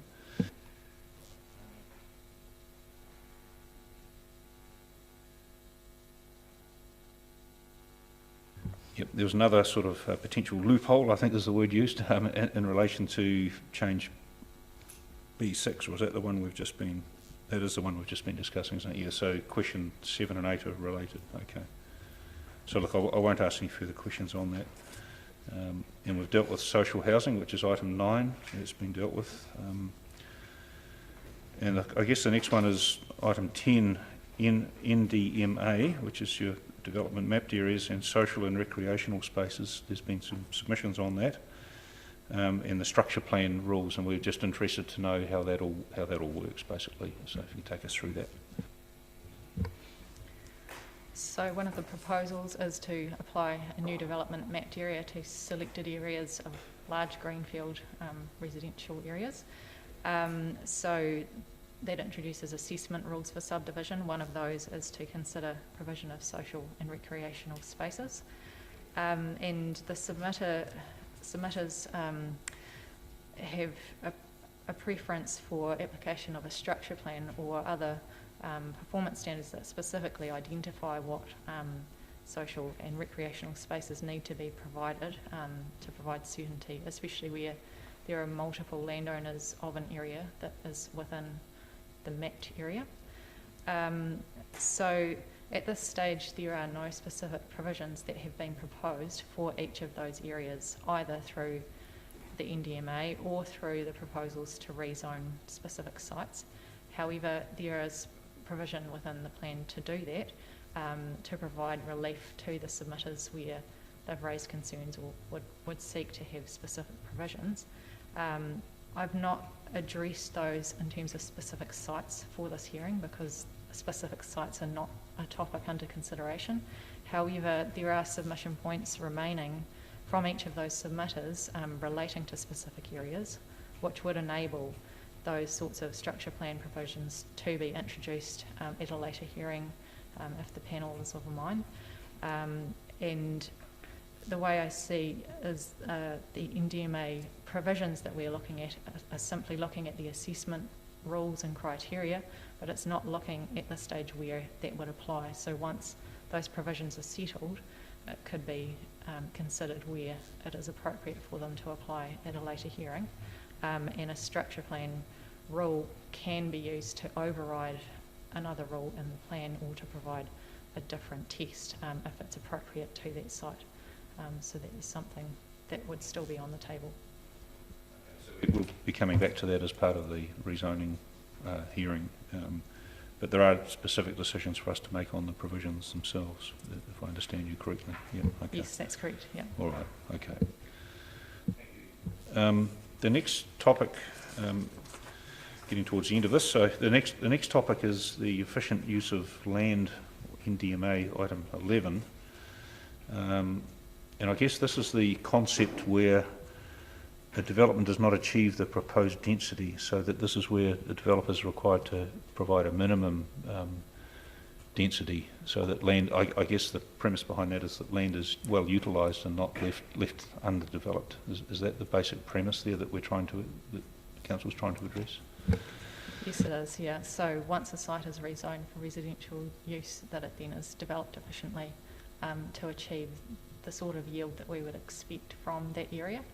And that's to manage the sort of cumulative effects that would arise from land being used inefficiently and leading to demand for future or further greenfield rezoning. And the question I put was possibly naive, but was along the lines that why would a developer not maximise the yield on land? Why would a council be concerned that they wouldn't do that? And you've responded to that, so I'll give you the opportunity to take us through that. And I think Mr. Freeland had a... Yeah, just another factor for council as well is that when we rezone land for more intensive use, we often have to allocate capacity within our infrastructure, be it roads or pipes, etc. If that capacity isn't taken up through a development, it's very difficult for us to reallocate it because they may intensify in the future, and so it creates a lot of doubt and sort of a holding cost for council. So having developments at a yield which is as anticipated makes it a lot more efficient for council and for ratepayers and the cost of infrastructure, etc. as well. So yes, that's right, and I think that I'll just preempt your answer. You've given us some data and evidence on how a lot of developments are under the yield, and there's quite a lot of data there from Mr. Booker and so on. Yeah, so did you want us to just address us on that? Only to summarise that the assessment that has been undertaken by Mr. Stocker is sort of a preliminary assessment to identify whether there is a trend of under anticipated yield subdivision, looking at the last year or so's subdivision applications, and there does appear to be a trend, particularly for larger subdivision areas where they are not achieving the yield that we might anticipate. Sometimes that appears to be attributable to factors such as slope or perhaps other limitations, but not always. And in terms of the reasons why those landowners choose to develop at a lower density, that would be something to perhaps explore further with the developers themselves, but that hasn't been done at this stage. And I think they will be addressing us on that, won't they? I've seen some submissions on that point. All right, thank you for that. Yeah, sorry, yeah. I put a question in there too, which is, would this seek to prohibit an owner from deliberately developing at a lower density or developer? So I think you've answered the question is that you're concerned about underutilisation of assets that the city puts in place that wouldn't receive development contributions if that development went forward. But is it actually the intention to ensure that they don't deliberately? So if you look at, let's say, some of these bigger developments, they might put in oversized lots in an area that's allowed to be much more intensively done as a part of their design process. Would they be in contravention then of what we're planning? And then if they are, how would we enforce it, would be the next step. So the proposed provisions do not trigger a rule in the plan should the developer not achieve the yield we're expecting. What they're doing is imposing an assessment matter at the time of considering their application. So they lodge their subdivision and show their lots perhaps much larger than we would expect. That would enable the consents planners to consider the effects that would arise from doing that. At the moment, there is no matter of discretion for council's planning staff to do that. So it's enabling that assessment to occur. And in terms of achieving a better outcome, that would be something that could be discussed between the consent planner and the applicant if they were to perhaps encourage them through pre-application discussions to look at possible other ways of configuring the development. But there is nothing necessarily that would force the developer to achieve a set target or something like that, but it is a matter to consider and the effects that might arise from allowing that to proceed. And one of the considerations in an application like that presumably would be to meet the policies and objectives, which are to increase yield. Would that be fair? Yeah.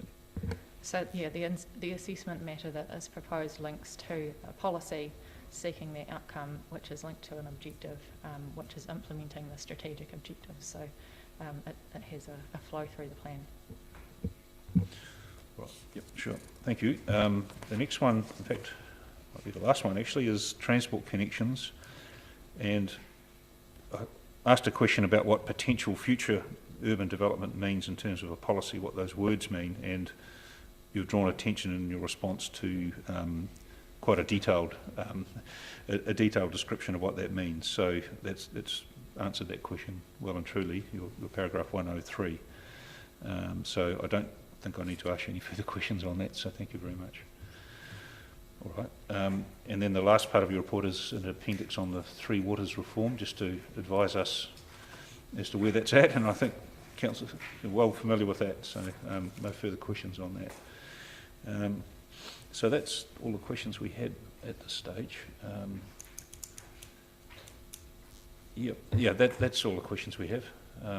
Thank you very much for that. Unless there's anything you wish to add, we'll be particularly interested in your response to submitters' presentations, and we'll give you an opportunity to respond to them verbally at the end of the hearing, but we'll possibly ask you to provide a written reply report as well, because we find those very useful in deliberations to have that in front of us. So thank you. And if by any chance you have written notes, the notes you presented to us at the start, verbally, if they're written down, it would be really good to have those as well. But if you haven't, don't go to any trouble doing it. Okay. Yeah.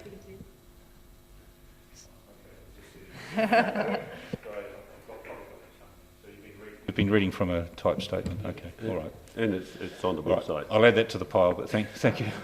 We won't ask you to do that then. Thank you. Yeah, so that's on the website as well now. All right.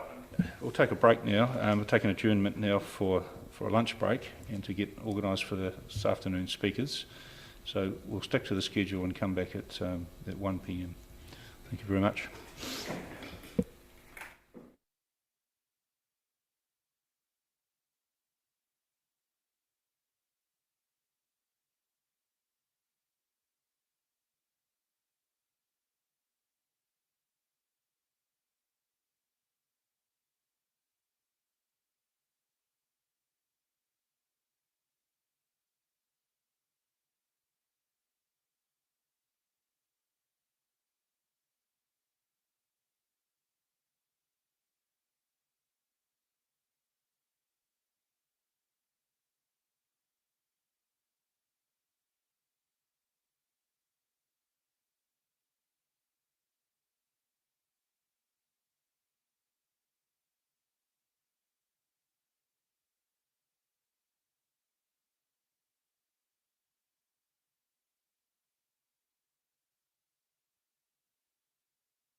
resume the hearing because I believe an ex-submitter, Mr Murray, is here. So would you like to come forward? Actually, yeah, you've got a spot over there, okay, with a microphone. And what we generally do is turn the microphone on to talk, and when we finish, we turn it off, and then it gives the other person a chance. So I'll welcome along Mr Murray. I'm not sure if you've been privy to the proceedings this morning, but we've all sort of introduced ourselves, and we'll just basically carry on. But we have had a question and answer session with the officers, and the matter that you're coming to talk to us about, the heritage provisions, I believe, we did have a brief discussion about that. So thank you for lodging a submission on that point, and we've read your submission and the response in the officer report to what your submission is, so we're fully appraised with that, but we're in your hands as to how you wish to address us today, so I'll hand over to you now. Thank you.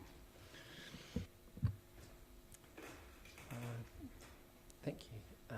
Tēnā koutou e noho ana o ke roto I te tau marumaru o ka puka taumāhaka e mihi ana ki ngā tohu o nehe o Otipoti e noho nei au. Ko David Murray ahau. Tēnā koutou katoa. Thank you. Thank you for taking the time to hear my submission this afternoon. I've just prepared if I was a plane, I wouldn't be allowed to land, so a bit foggy. Variation 2 aims to and will make significant changes to the framework for residential development in our city. Change is necessary and desirable. Densification is necessary. This process is necessary, but I'm pushing through my anxiety of being in this scary space today because I want to urge that the changes be within a framework that mitigates adverse effects on built heritage. The plan variation as presented does not offer this and does not make an attempt to. Dunedin is celebrated for its built heritage of many types and eras, and we're fortunate to have it. We don't need to debate its value here because it is affirmed by the 2GP itself, which states, Dunedin's heritage is central to its identity and is protected and celebrated as a core value of the city through the heritage conservation and retention of important heritage items and the maintenance and active use of built heritage. And also, the elements of the environment that contribute to residents' and visitors' aesthetic appreciation for and enjoyment of the city are protected and enhanced. These include built heritage. These are commitments the city has adopted and should live up to. There's no suggestion of overtly changing them, but there is a real risk they will be undermined by development pressures and changed rules. It is my view that these commitments cannot be lived up to without some additional provisions or amendments. It can certainly be debated where the line is drawn on what's worth preserving, but while there can be tension between built heritage and intensification and development, to view these things as necessarily in opposition is a false dichotomy. As one writer recently pointed out, heritage isn't just an obstacle, it has a diverse range of benefits to many communities and many more individuals. Approached in the right way, it helps with both economic and social well-being. And let's be clear, though some would portray heritage advocacy this way, literally nobody, certainly not myself, is suggesting it's desirable to save every old house. That's just a straw man. I saw the housing development in Caversham announced in the ODT last week and I welcome it. It looks great to me. But future developments might not all have such happy results. Under the plan as proposed, some of the best suburban and residential heritage will survive more by luck than good management. The problem with the laissez-faire sort of market rules approach to built heritage is not so much that it results in the destruction of old buildings, but that it is indiscriminate about which buildings it destroys. Some of the best may be lost while poorer examples remain. A developer will look at a site and how many buildings, square metres of building, they can fit on it and the return on their investment. The possible heritage merits of what's already on the land will often not come into it at all. Such an approach will also encourage a less balanced approach to preserving places that represent different aspects of the city's history and culture, beyond the colonial and earlier 20th century showpieces. Since the RMA reforms of the 1990s, the city's heritage planning has often served it well, but development pressure has been focused on the central city, and so, unsurprisingly, the planning has been focused on the same area. More recently, the warehouse precinct rejuvenation is a great example of a success story that balances protections with incentives. But in terms of residential and suburban heritage provisions fall short, and the gaps are going to catch up with us when they start meshing with changes such as those proposed in Variation 2. Nearly 3/4 of all heritage scheduled buildings are in the CBD, in which I include City Rise and North Dunedin below the town belt and as far as the gardens. Only about a quarter, 27% of scheduled buildings are outside the CBD, and this includes suburbs such as Mornington, Maori Hill, Roslyn, Caversham and St Clair, known for their characterful older houses and history. The only heritage precincts outside these areas are commercial ones, Caversham and Port Chalmers, and the small Windle residential settlement at Balnows. Even in precincts, character-contributing buildings within these precincts have little protection, as the recent demolition of the Scribes building has shown. I think many people would be surprised that in Maori Hill, the grand total of buildings with heritage provisions or protection under the 2GP is just 1. In Caversham, 3. Mornington, 4. St Clair, 2. Mosgiel, 3. Roslyn has an unusually high number, 8. Norman Ledgerwood's book on the celebrated architect R.A. Lawson identifies 13 surviving houses by that designer within Dunedin. Only 2 of these are scheduled heritage buildings. There's nothing to prevent the demolition of the rest on heritage grounds. I also note that 7 pre-1940 suburban churches have been demolished in Dunedin in the past 4 years alone. In some cases I would have no personal objection, but was heritage significance or value even assessed from a preservation perspective? Not in any required sense. In most cases, any heritage assessment was solely archaeological. The Section 42A report acknowledges that work on the schedule of heritage buildings is likely to be incomplete. It also describes it as a work in progress. But if that progress proceeds at the same rate it has for the past 20 years, things aren't looking too good. Only about 20 buildings have been added to the list in that time. In the last 10 years, by comparison, the Wellington City Council has added 76. The process is also opaque. Not many know how it works. The last time the Dunedin City Council actively and explicitly asked for nominations for additions to the scheduled heritage buildings list was 17 years ago. It did not through the 2GP process, although it did receive some. And then, even 17 years ago, it did little to follow up on or assess the suburban nominations it did receive. The Dunedin City Council does not offer online advice about nominating a place. In contrast, Wellington City Council, Me Heke Ki Pōneke, invites nominations through its website and recently actively sought nominations of buildings and, importantly, also sites of cultural significance. Retaining old buildings is also good for sustainability. They can store energy and become carbon reservoirs. The greenest building, or potentially the greenest building, is often the one already built. Concrete, for example, is a destructive material, and if the cement industry was a country, it would be the 3rd largest carbon dioxide emitter in the world. Built heritage objects are embodied energy. Encouraging reuse in conjunction with densification is the right way to go. A good example can be seen in St David's Street, where a larger structure has recently been built behind an existing house. I reiterate, this isn't about preserving every old house. What I'm pointing out is that the cream of the crop is at risk. I can certainly think of more than 2 examples of heritage homes in St Clair likely to meet a high criteria, but 2 is the number represented at present.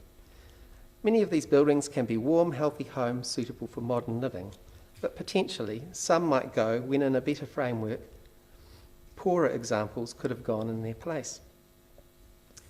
Heritage issues were of course looked into with the 2GP, but the variation is changing the ballpark, and that means the heritage provisions need carefully looked at if they are to meet the heritage objectives as stated in the 2GP. The Section 42A report outlines some of the likely impacts on heritage, including increasing the economic feasibility of demolition and replacement, and incompatibly designed buildings. Recent development in Mosgiel already gives a bit of an advanced view of what's likely to happen elsewhere in Dunedin, and demolitions there in recent years have included the Grand Home Maranatha and buildings such as the former Presbyterian Manse of 1886. The Section 42A report acknowledges that, quote, In providing more opportunities for development in the suburban areas of Dunedin, there is an associated risk of the loss of buildings with heritage values that are not currently protected by the plan provisions. It also states of currently unscheduled buildings that, in some instances, both individually and collectively, their heritage values will be significant, which contribute to the broader, distinctive built heritage character that Dunedin is renowned for. And again, to quote from the report, many older buildings will not meet the criteria to be a scheduled heritage building, but that should not distract from the fact that some would.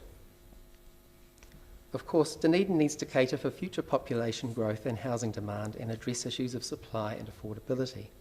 Planning for this should go hand in hand with further identifying and protecting the best individual and collective heritage sites. There's a balance to be struck. Having 89 heritage scheduled houses outside the CBD, 20 of those in Port Chalmers, with no further heritage housing provisions in these areas, I suggest does not strike the right balance. It is interesting to compare Dunedin with Wellington, where a new spatial plan has been controversial. Even with reductions in protections there, Wellington will still have more protection for residential heritage than Dunedin, this despite our reputation as a heritage city.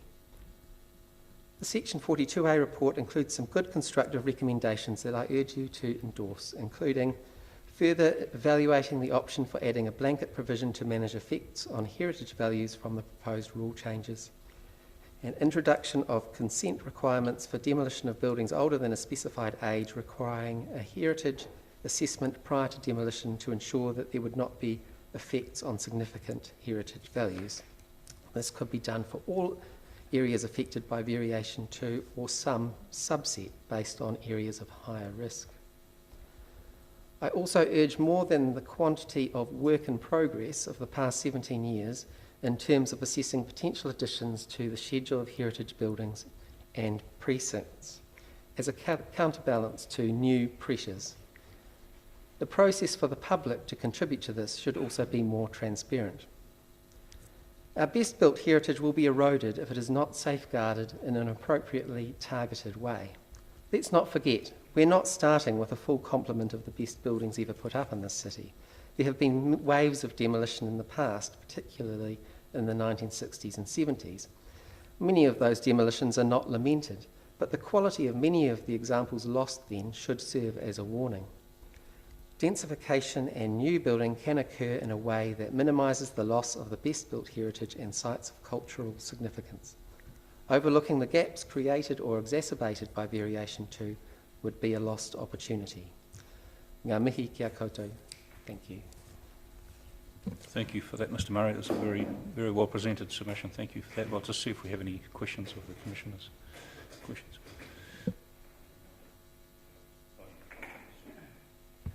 Yeah, thank you very much for the presentation. And very interesting. Are you aware that obviously variation 2 is very limited in the areas that are open for development? For example, you mentioned Port Chalmers with the heritage, and that's not part of an area designated under V2.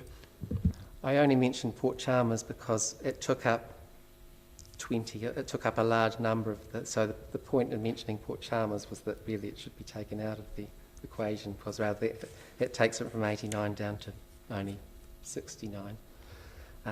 But yes, I was aware that the differences in boundaries and so on, but I did find it a little. I found I needed to be broad in order to sort of cover the. Cool, thanks for that clarification. Other question as well is, are you? I mean, I'm sympathetic to many of the things you raised, but some of the things you raised, for example, nominations for heritage listing, you're aware that that's outside the scope of what we're doing here? Well, yes, I thought it probably was, but I wondered if there might, after this process was over, that there might be an opportunity to feed into some other process. Thank you. I just had a couple of questions, Mr. Murray. Thank you for that presentation. What I took from that is that you've looked at the officer's recommendations, and you've said that you seem to indicate some support for the panel exploring some of those options, and one of the options is a blanket, several options. One is a blanket ban on demolishing buildings pre-1940, I think it is, and some of the other options include requiring an assessment to be done as part of an infill development, for instance, and Would those options meet your concerns? Like, would that meet your relief if we were to go down that track? That would certainly meet some of my concerns that as are applicable directly to the variation. Yes. And I'd also say that it does also say that they need, although it's a blanket as such, they could also be targeted. But I guess if exploring that would come out in the. I guess one thing the panel would be interested in was whether a blanket restriction was particularly onerous, and I'm just keen to understand whether you would agree that, or whether you would accept that a more focused control, if you like, on some areas of the V2 area, some concentrations where there's higher percentage of heritage buildings, for instance, might be a balanced approach. But I'm keen to hear, because what I'm taking from your presentation is that you're understanding of the need to provide more housing, and you're not taking a sort of a stance where you say that there shall be no more of that, but you're trying to plot a middle path as well. I suspect. Is that right? Is that how I think that's right, and I would suggest that it be targeted in some way. How broad or specific that targeting is, I wouldn't like to say until some analysis has been done. So thanks, David. So I guess one of the things that we discussed this morning was in terms of the scope of the variation, whether or not, in fact, if there's something which does not come in scope, it may be something we would want planning to consider in the future. We could write it in as a recommendation for future considerations of the development of future district plans. So would you be seeking something like that out of us, that if we can't apply it to this variation at all, then we say, well, this is something we would like to be considered and held for consideration into the future? Yes, certainly if it's outside the scope, then any issues that I've raised that could feed into other processes would certainly be helpful, and perhaps some other variation on the current plan. Yeah. Thank you very much. We've got no further questions. Thank you.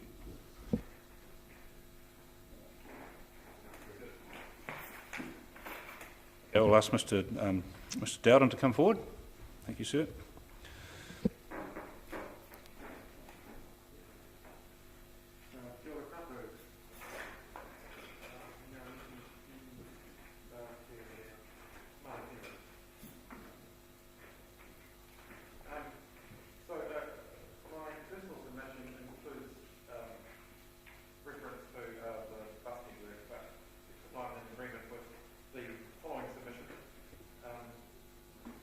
Okay, I thought I was talking quite loud already, but yes.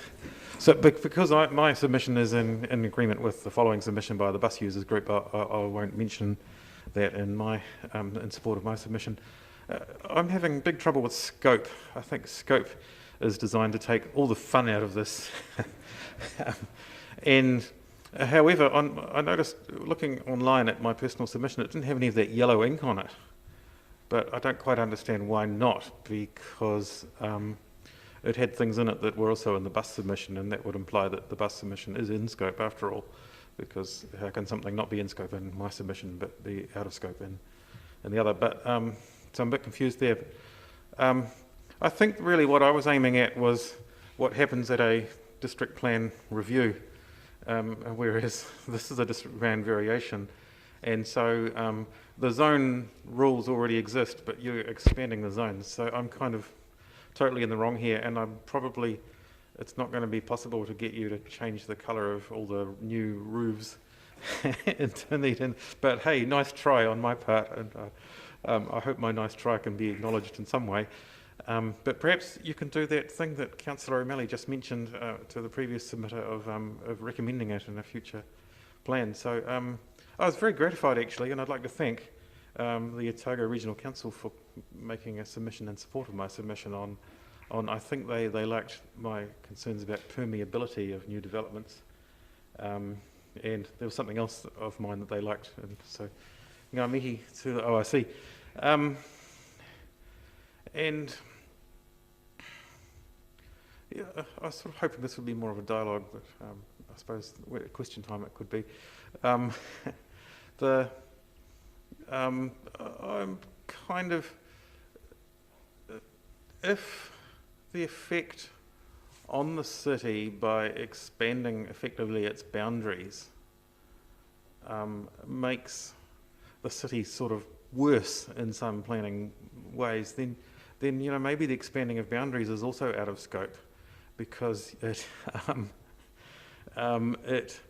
it creates outcomes that are worse than what's there already. So, for example, if you turn a forest into a suburb and then you suddenly get a whole lot more runoff, but it's out of scope for me to say you shouldn't build any new suburbs unless you don't have any runoff, then how come it isn't out of scope for to build a new suburb?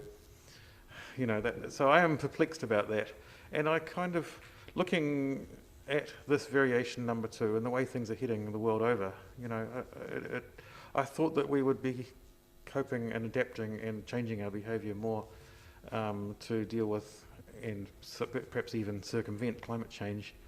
But I don't see much of that in variation number 2. But once again, we're bumping our heads against the issue that it's not a changing of the rules. It's just an expansion of the areas in which the rules that already exist will apply. I think I'm coming to the end of my oral submission, and I look forward to some very interesting questions. Okay, no, thank you for that. We have read your submissions, Mr. Dowden, and you certainly make some very good points here. I think what the office is advising us on is scope, and I know you sort of bristle at the term scope, but variation 2 is quite focused, and what we're considering today at this hearing is the provisions, the rules, not the new areas of land to be rezoned. So we will come to look at that in later hearings, but certainly in terms of the provisions, the rules, what can and can't be considered, intensification, all of those sorts of things. And have you read the officer's response to your submission? And I sort of looked at it, but it looked really long and okay, that's all right. And not really that much fun to read, so I didn't really bother. But here I am injecting my creativity and unique vision into this process. I hope I'm able to contribute in some positive way. No, that's fine. So hang on, we actually are here to talk about rules. Okay, well, perhaps I am in scope after all. I was a bit worried about that. Yeah, all right, well, what should we talk about?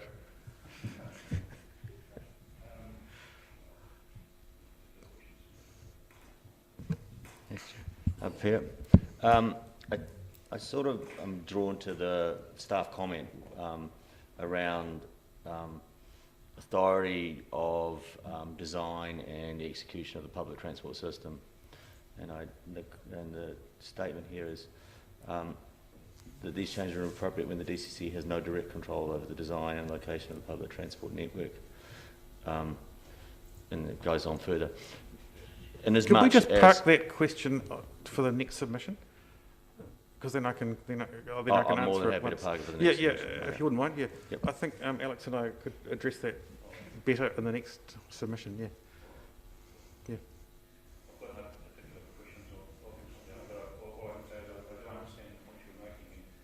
We will consider those, to be whether they're within scope or without scope.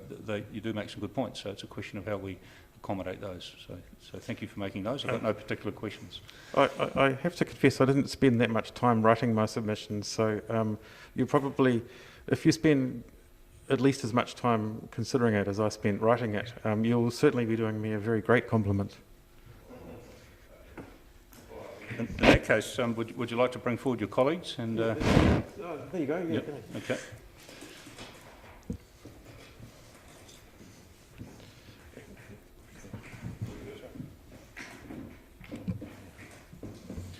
So, Alex. Yeah, maybe if you just introduce yourself, we'll make a note of your name, sir. Sorry, my name's Alex King. I'm to give to Peter, we're the spokespeople for the bus users support group. Te ropu tautoko kaieke pahi ki o te poti. Given that this is currently Te Wiki o Te Reo Maro, we have a bilingual name for our organisation, just like the DCC does. And so getting to the bus group's submission, really the I think it was written a lot more eloquently than I'm speaking right now. But I was concerned about the way in which an assessment was done on each proposed extension of zones compatibility with public transport. And actually, are we meant to be talking about that today? Because that's... No, not really. Oh, okay. See, I think I've just banged my head on some scope. Yeah, so just to recap, we're considering the provisions that would apply to existing, the existing zoned areas and new zoned areas, but the actual provisions themselves, not whether land should be rezoned or not. So what you're saying certainly has relevance. It's a question of how. Oh, okay, how you right. frame it. Yeah. Well, in that case, goody. The DCCs. In the variation, there's a list of good, bad and not so good access to public transport.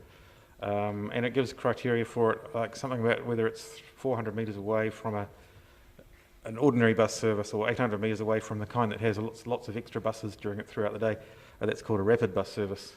And those are really good criteria. And I think because somebody's already gone to the trouble of writing those, and I think they're actually also nationwide, those criteria, I'm quite happy to stick with those.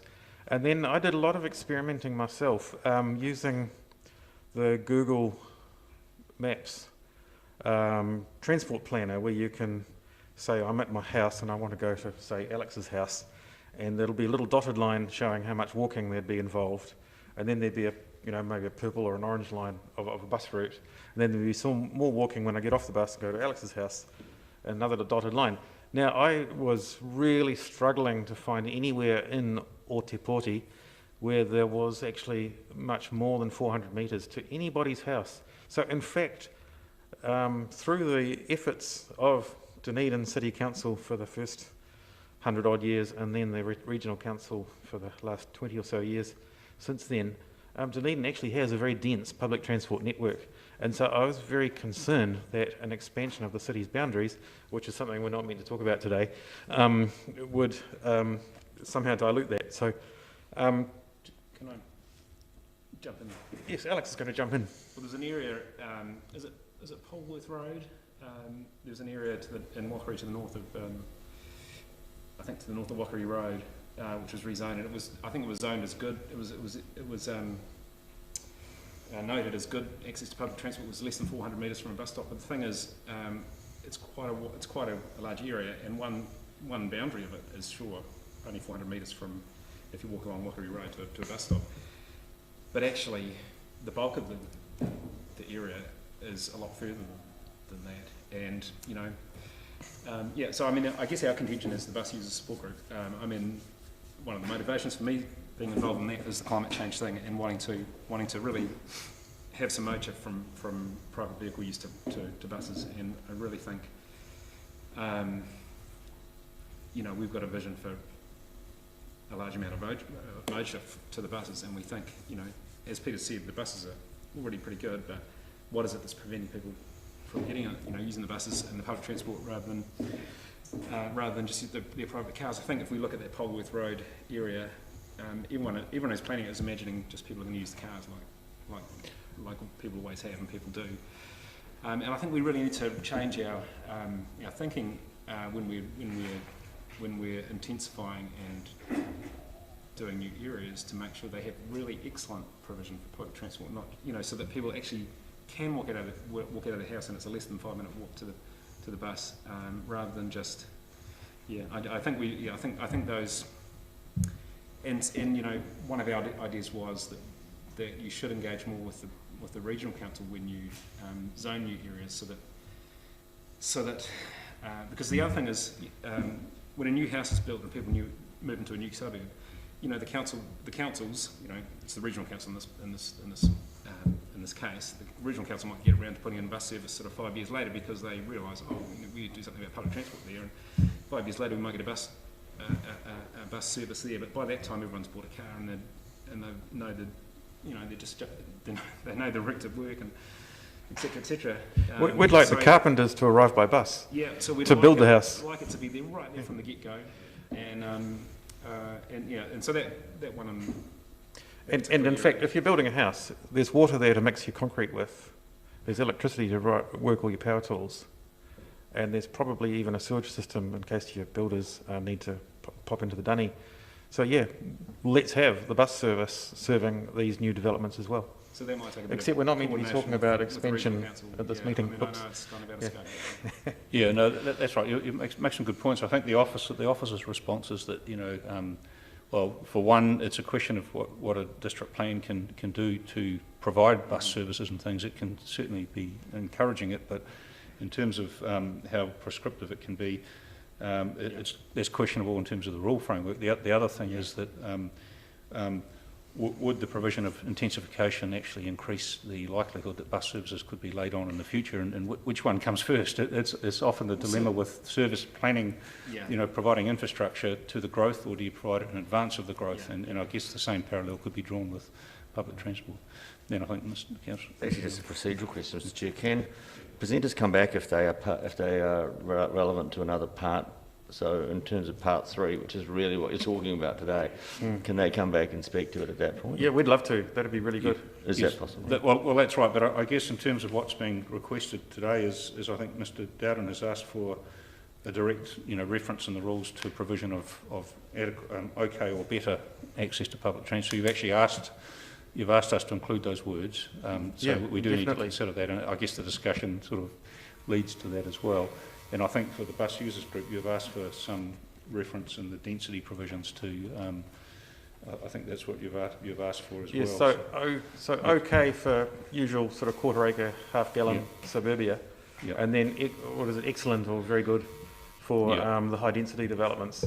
Okay. And that's in a way that's actually aligns with what's already happening. So in fact, if you look at the ORC's bus planning, if there's an area of high density development, neck minute, they have a bus every 15 minutes through that area. It's not neck minutes, usually neck decade, but we're grateful for what we get. But getting back to something, sorry, Mr. Chairman, I didn't catch your name. Gary, Ray, you just sort of mentioned earlier, and it made me think of the Resource Management Act and its sort of opening lines of the sustainable use of natural and physical resources.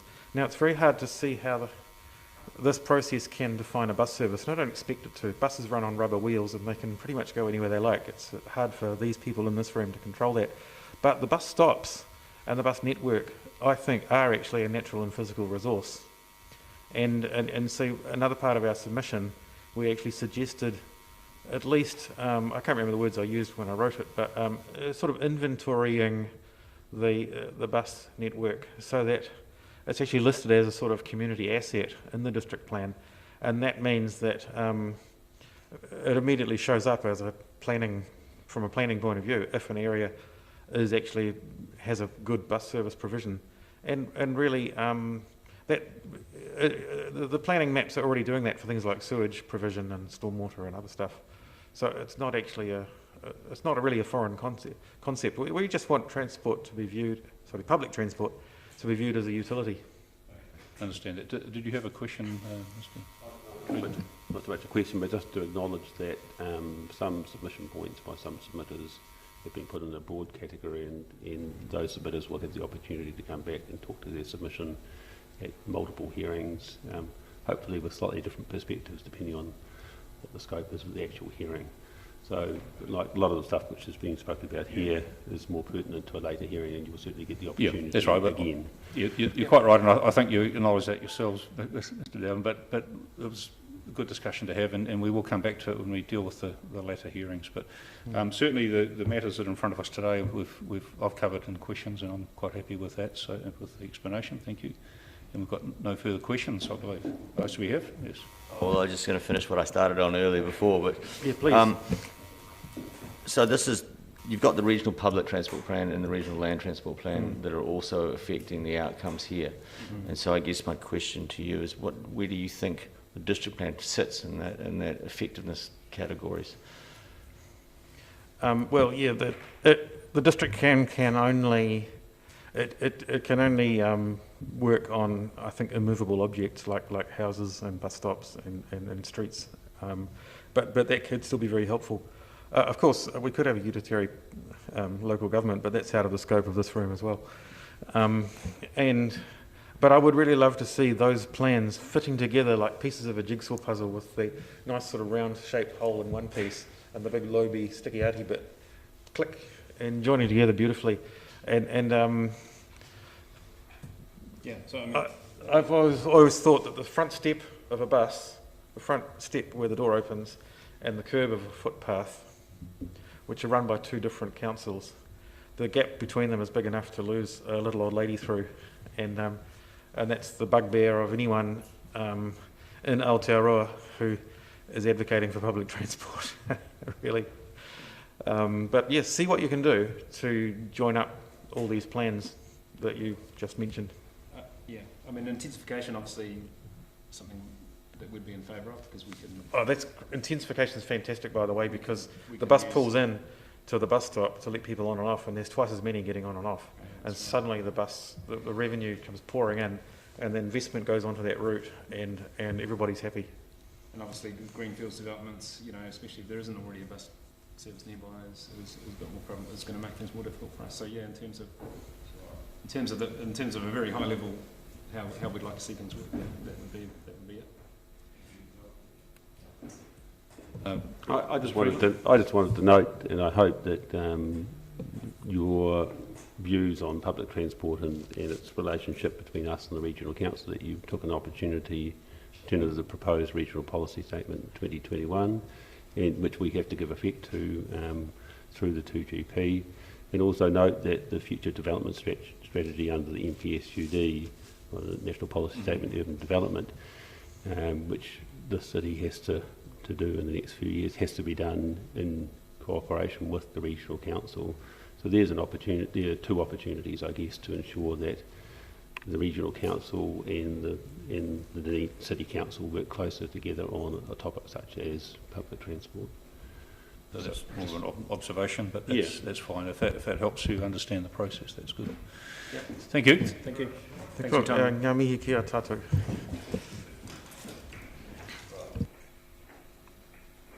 The next submitters we've got are coming in on Zoom at 2 o'clock. Is that right? Yeah. So I think we'll just stick with that and take a wee break now. So we'll take a brief adjournment till 2 o'clock. Thank you.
Here we go. Okay.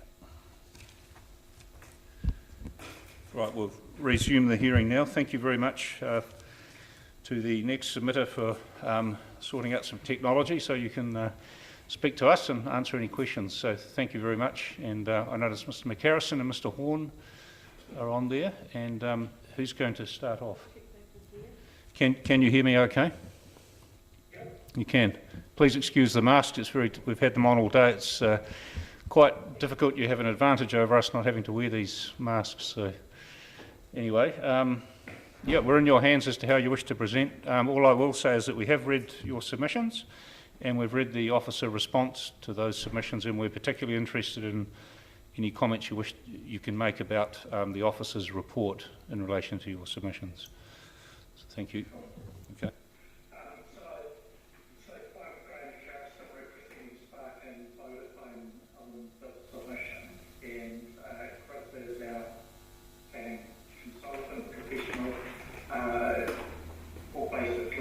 Do the presentation, and I'm there to answer any questions and just support with any other corporate information this afternoon. So thank you, Chris. Thank you. Thank you, Graham. Is my speaker working, my microphone working okay? Yes, we can hear you.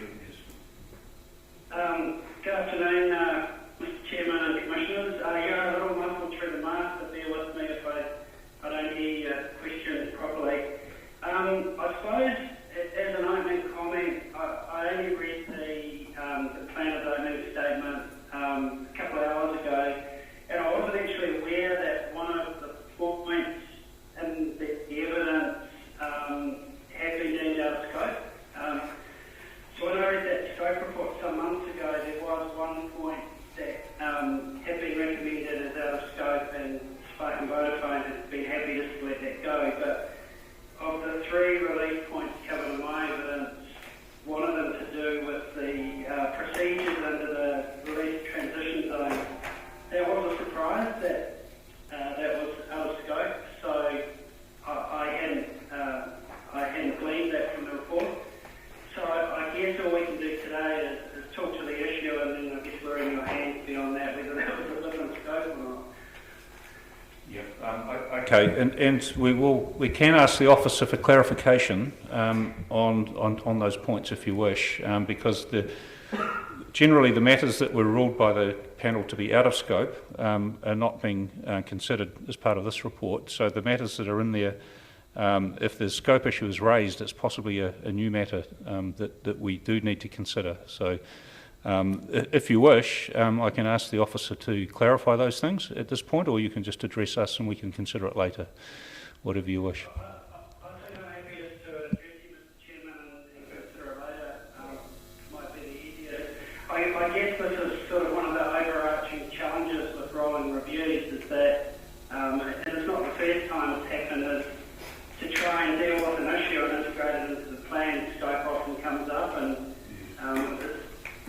unless the submitter has a sort of a stake in having an input to the plan change before it's notified, it can often get excluded on scope, which I guess comes down to one of the points made in the evidence that the MPSUD has provided stronger recognition of additional infrastructure, which includes telecommunications, and has a requirement to consult those parties, I guess, as part of plan changes. And yes, there was some consultation with the telco industry, but it was more, do you see any capacity issues if we rezone these areas, not here's some draft provisions, do you have any comments? So immediately, if there's any issues with it, it becomes a scope issue to try and address it, which I guess is sort of an overview comment, is that's the challenge that submitters might face.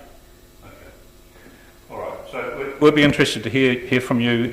We'll put that to one side, and maybe the relief that you're seeking. We have read the statements of evidence, and they're very thorough, and I'm pretty sure in saying that we understand those points you're making. So specifically, the relief that you're seeking, we'd be interested to hear some discussion on that. Thank you. Sure. So there's only, at the end of the day, there's actually only 3 points of relief that were sought for this hearing. So one of them is in regard to objective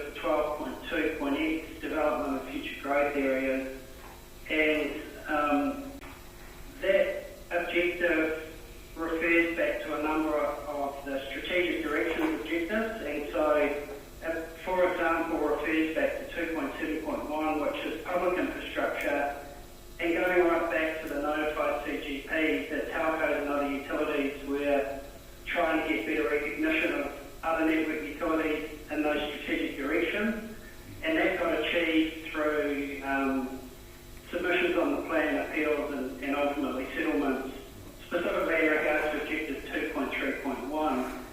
So because that objective in the plan change, 12.2x, is referring to a number of strategic objectives, including public infrastructure, the submission sought that also bringing the Objective 2.3.1, which is the other infrastructure. So that's the sort of the background to seeking the change to that objective. And the 42-hour report doesn't recommend a change in that regard. From memory, it's of the view that that objective would be considered in any case. So I suppose it begs the question, so what's the difficulty in referring to it? The concern is that there's too much focus on public infrastructure, not enough on the additional infrastructure, which is specifically dealt with in the strategic directions and an MPTD. So that's the first relief. So I'm not sure whether you want me to go through all three and deal with them at the end, or if you want to talk about them as we go. Yeah, maybe we talk about them as we go. It might make it easier. So that first one is to deal with is it called other infrastructure, and that's things, that's to include telecommunication things. And I think I understand what you're saying is to marry up with strategic objectives by having a lower order objective, if you like, that specifically refers to those other infrastructure items.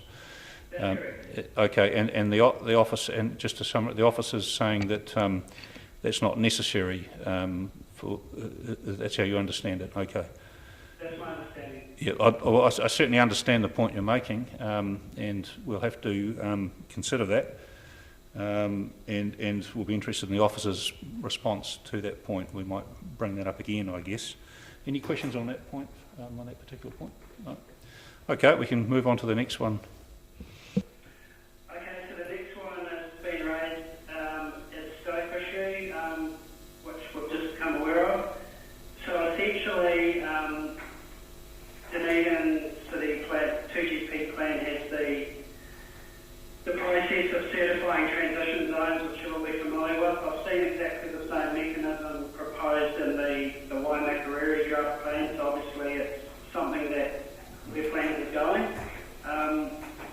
So again, the certification process has, I guess, performance levels to hit on public roading and public three waters infrastructure to get certified, and there's no requirement to have shown any sort of engagement or inquiry with the other infrastructure, such as gas, such as telco, such as electricity, which is similarly required to serve these areas and may have capacity issues downstream. Where Spark and Vodafone were going with that was trying, if nothing else, to be engaged with by the council as part of that release process, at least so that they can be aware of what's coming, so they can look at the capacity, so they can plan for it. So not even necessarily saying, no, it has to have capacity before it's released, but have that engagement, which would be congruent with the MPSUD, some of the policy framework there requiring development and capacity to have the additional infrastructure capacity. So we have the scope issue, but the merit of it, I guess, is that it makes sense that new growth areas can have all of infrastructure, not just three waters and roading. Mr. McCarrison may well have some comment on that issue as well. Yeah. Go ahead. Yes, certainly go ahead if you have some comment, Mr. McCarrison. Just to reinforce the whole process pitch, as an issue, as I said in my evidence, is that the whole telco industry is probably a bit of electricity as well, as you may well see with the rules evidence. Has this issue around councils not having pre-conversations when they're looking to open up land with the other infrastructure first time we get to learn about it is often at a plan change stage. And so our infrastructure, like all infrastructure, is expensive. Our boards do not have money just to suddenly flip on at the last minute to ramp up production. So we need, like everybody else, a bit of time to actually think and work out where we're going to financially plan for new infrastructure, taking a national approach. So those early conversations about capacity coverage become really important, plus also seeing provision. Right, and that's understood. And just going back to the relief that's sought, Mr. Horn, so you're advocating that we should put an actual requirement or at least some sort of statement that indicates the desirability of having that engagement, but I think I read the evidence to say that it's not necessary to actually have it in as a rule or anything of that nature. Is that how you understand it, or is that how you're presenting it to us? Paragraph 25 of my evidence. It falls on the second page, that paragraph flips over a page. Yep. But essentially the rule, if you like, would be showing evidence that conversations been had, including providing the expected timing and the enabled capacity. So I don't actually think it's that onerous, but at least it ensures that that process occurs. All right, I understand that. Any questions on that? No, that's straightforward. Sorry, we do have a question. Well, it's really just, in a nutshell, you're really asking to make sure we have in place processes that allow for appropriate enough and early engagement as we go forward, so that you know it's coming in time to do your part of planning to make sure you can provide your infrastructure to that proposed area. Yep.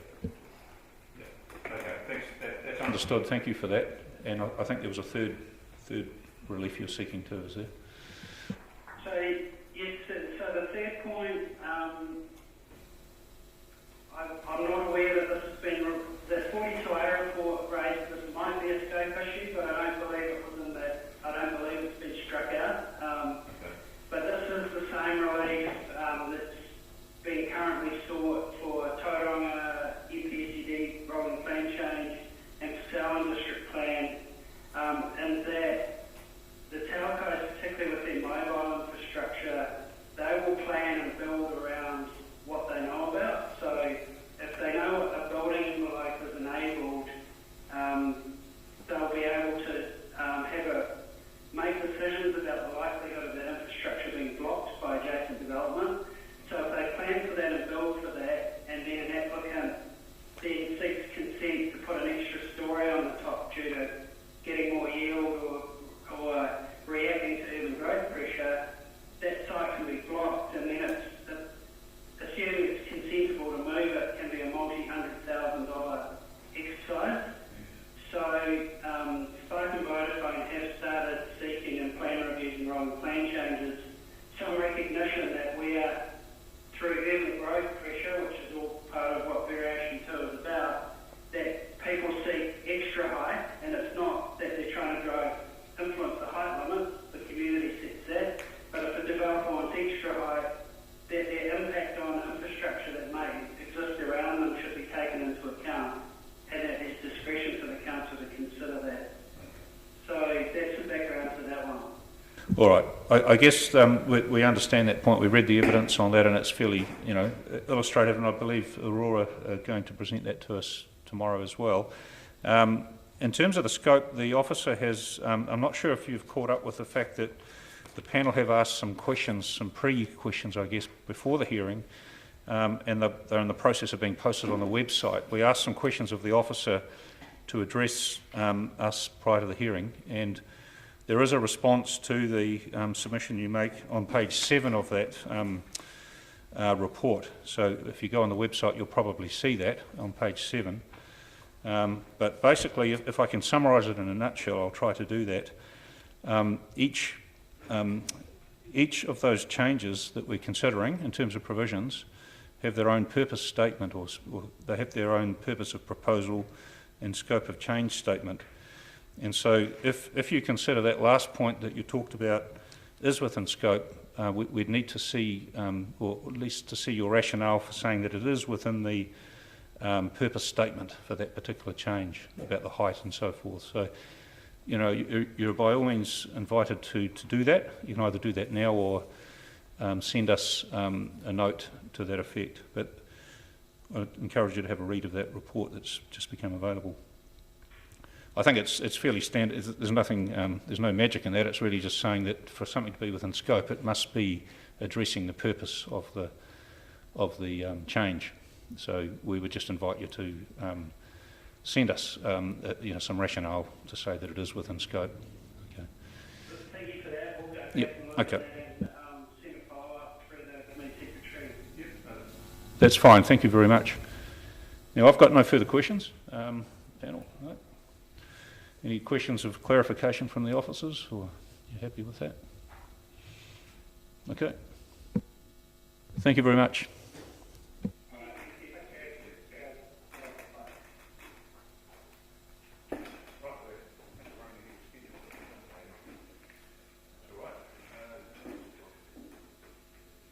I have to take an adjournment.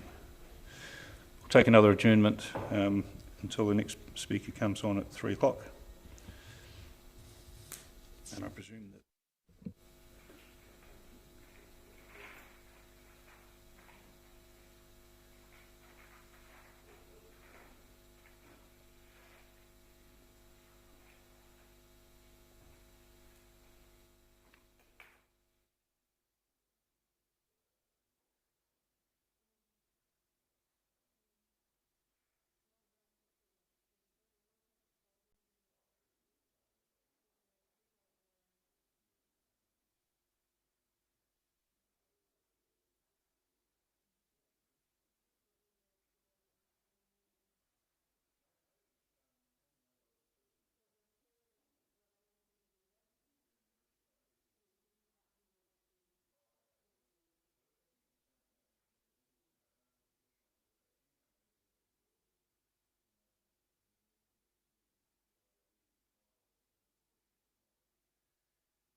I'd like to thank Mr. Farry for coming a little earlier than you were expecting to. Thank you for accommodating us. We've been going ahead of schedule at the moment, so thank you very much. And yes, we'll come to you now. And we have read your submission, and we've read the part of the officer's report that addresses your submission, and I'm sure you have too. So thank you. And as I understand it, you're concerned mainly with the heritage provisions, and you're wishing to put a matter in there that relates to into the subdivision rules that relate to heritage. But I'll leave it to you to explain that to us, and we might have some questions. We appreciate written notes. They're very good. Thank you. No, that's fine. Thank you. I was about to. Yeah, so you can address us with that, and we might have some questions. So thank you very much. Okay. I'm sure I don't need to remind you about Section 60F, Resource Management Act, protection of historic heritage from inappropriate subdivision, use and development.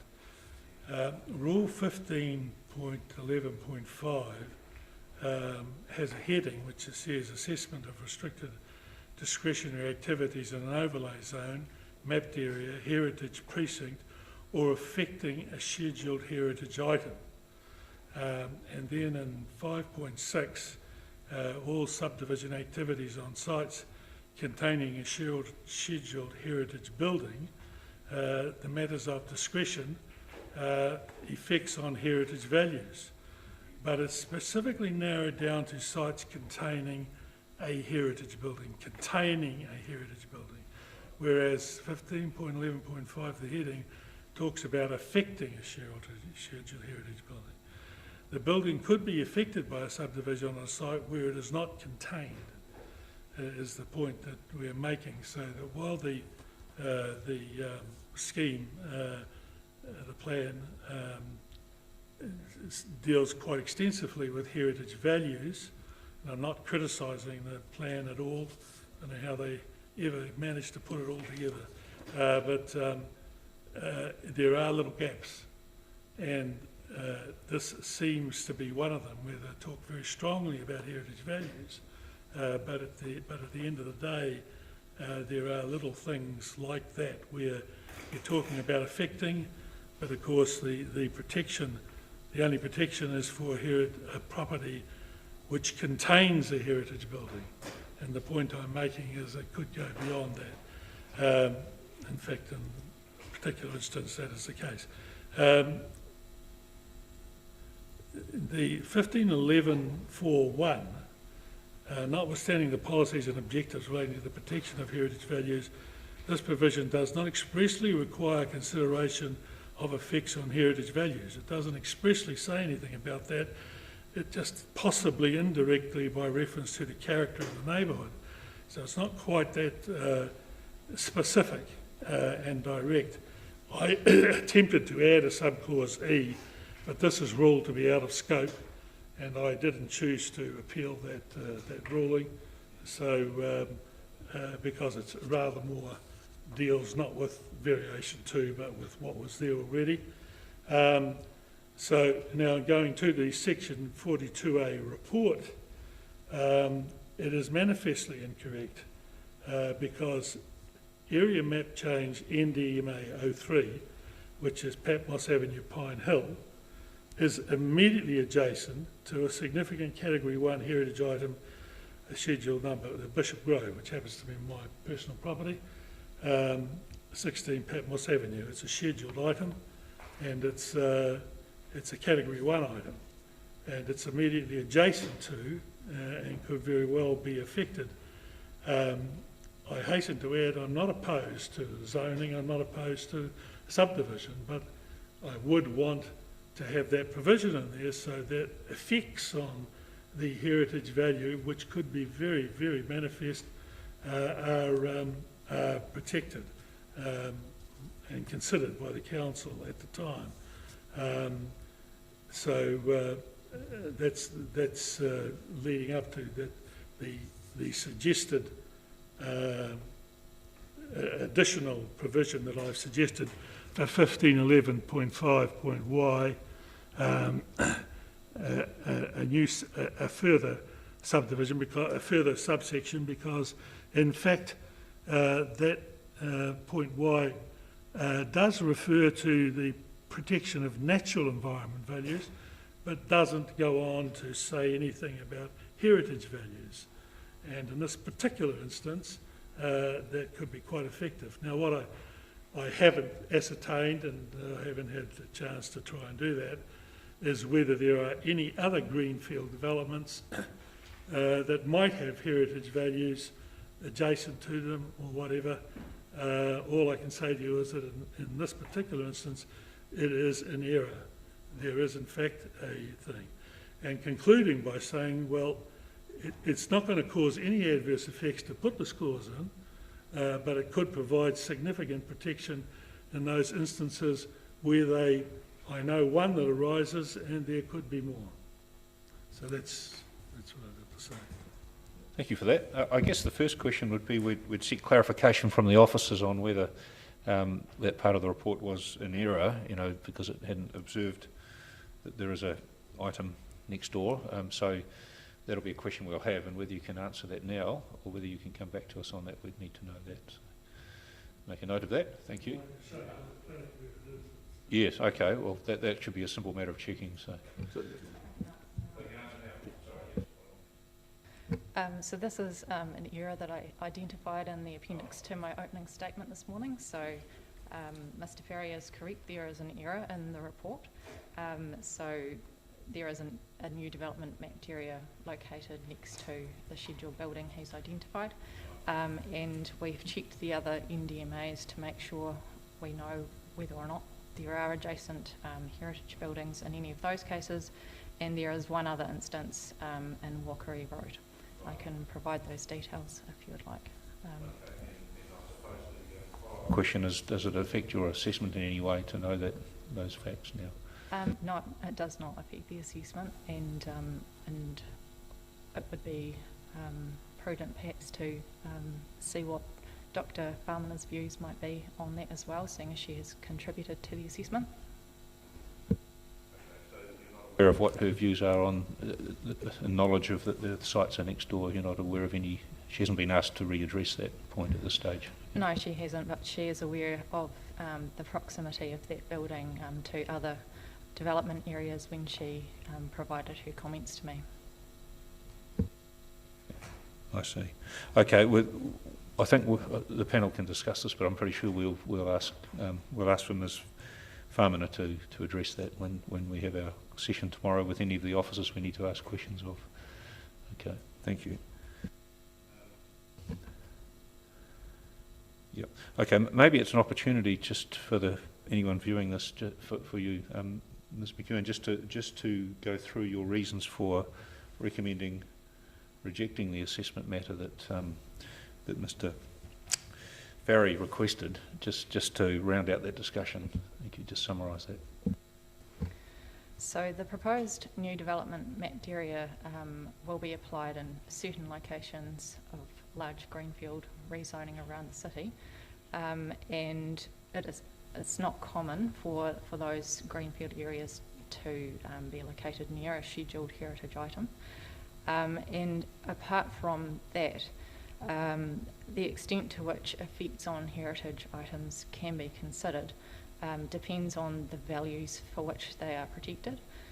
So my understanding is in a lot of instances, scheduled heritage buildings, the values that are protected might be the exterior envelope of the building, or it is limited in some way, and the extent to which a subdivision might affect those values is perhaps quite minimal.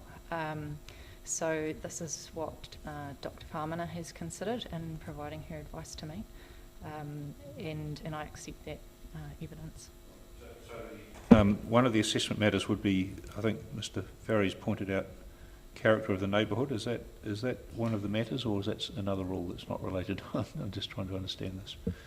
So how what would be the trigger for assessing effects on heritage values if it wasn't added in specifically? Would there be some other way of doing that? It would be assessed if other activities triggered a rule in the plan that relates to that scheduled building.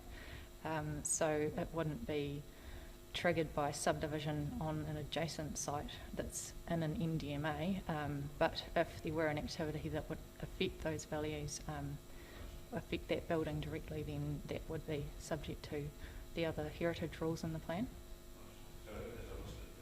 Item, it would have its own set of rules relating to it. Okay. Yes, yes. Okay. Just so we can understand, what would be the concerns you would have with a subdivision occurring next? And there may be an obvious answer, but I need to ask you anyway. What would be the things that would concern you about a subdivision occurring on a site next door to a heritage building? Well, what has already happened is that without any consultation with me whatsoever,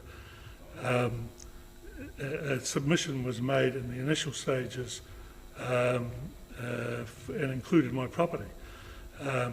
That didn't concern me greatly, but what has transpired in another context in respect to an application that is now under appeal is for there was at that point in time a environmental impact report done, and one of the conditions that was attached to the plan, I've forgotten what they call them, the particular plan relating to this particular area, the concept plan, is that what they call it? Structure plan? Sorry? Structure plan? Structure plan.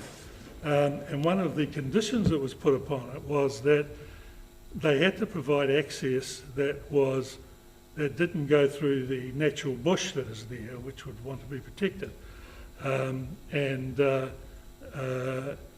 But this particular property has, or part of this particular property that is seeking to be subdivided or seeking to be rezoned, is in fact have a right-of-way which passes within less than 100 yards of the front door of Bishop Grove.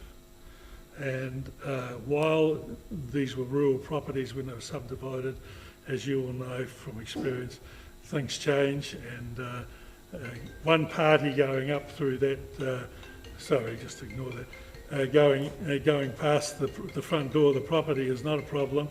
A subdivision with using this access way would destroy the ambience altogether. Interestingly enough, the neighbour who's part of this property put a submission in, which in those days was called an objection, and a plan before this one, when my property was mistakenly zoned by the council as residential. And he put a submission, and I have it in his own handwriting, saying the grandeur of this property and its setting should not be disturbed by subdivision. So, and I hadn't objected because I didn't really care. I had no intention of subdividing it. But and I don't care what he does with his property. But if I can get the council to put a condition on that plan that he'll have to provide access in another way, then no problem. What other than access, what would be? Are there any other concerns about? Well, I presume that the council would be looking after questions of suitable servicing, and so I don't think that I need to be involved in that. But I'm confident that the rules are there for that, so that would be okay. Depending on, again, it's a question of looking at the development when and if it ever is proposed, to ensure that, certain questions are addressed. The design of this thing could be a disaster, or it could be quite unobtrusive, as you will appreciate, and therefore, that's the purpose of this clause, is so that the council at least has the opportunity to consider what impact that might have. And as I've said, personally, I have no objection to him doing what he wants to do with his property, but it would be an absolute disaster. And I have to say to you, and you can ask the next speaker from the Southern Heritage Trust, who has seen the site and vigorously agrees that it would be, can destroy the ambience of the place completely to have, you know, a highway serving, a roadway serving several pieces of land driving in this proximity to the particular area, which has, you know, and somewhere in the plan I noticed they refer to having consideration, giving consideration in buildings, with heritage buildings, to curtilage, but again, that's one of the little gaps in the thing. It doesn't appear to be quite so express in particular areas covering those sorts of things. And I hasten to add, I'm not criticising the plan, but I'm a devil of a job finding my way through it, and it's obviously, you know, pretty specialised, but those are clear things that I've just noticed. Fine, and you've alerted the officers and all of us to an error, and that's been addressed now. So the question for us will be, you know, the significance of how many sites there are and what are the appropriate controls, if any. So you've brought that to our attention, so you've done the right thing. Well, what my concern is that even if there is only one site, there is no power for the council to give any consideration to it. Where that falls will be a matter of reasonableness at the time, but I just feel as though there should be a provision in there like that. That's my submission. Okay, thank you.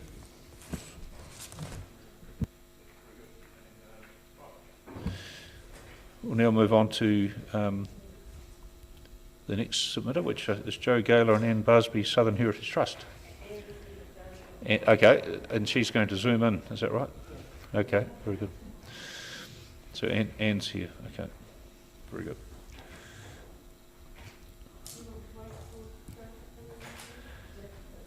Yeah.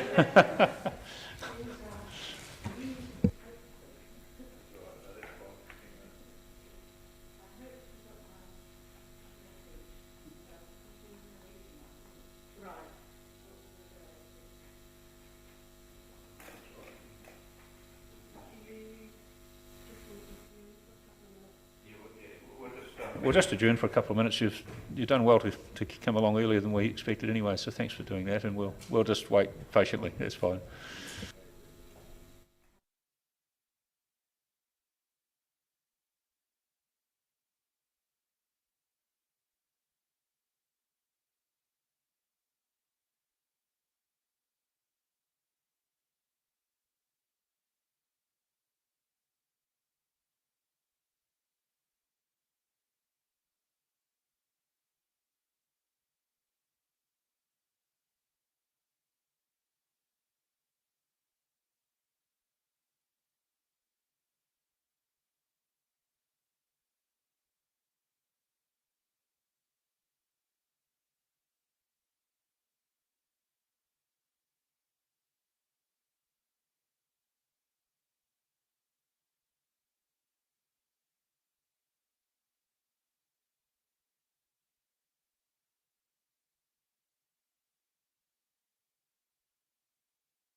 Hello, everyone.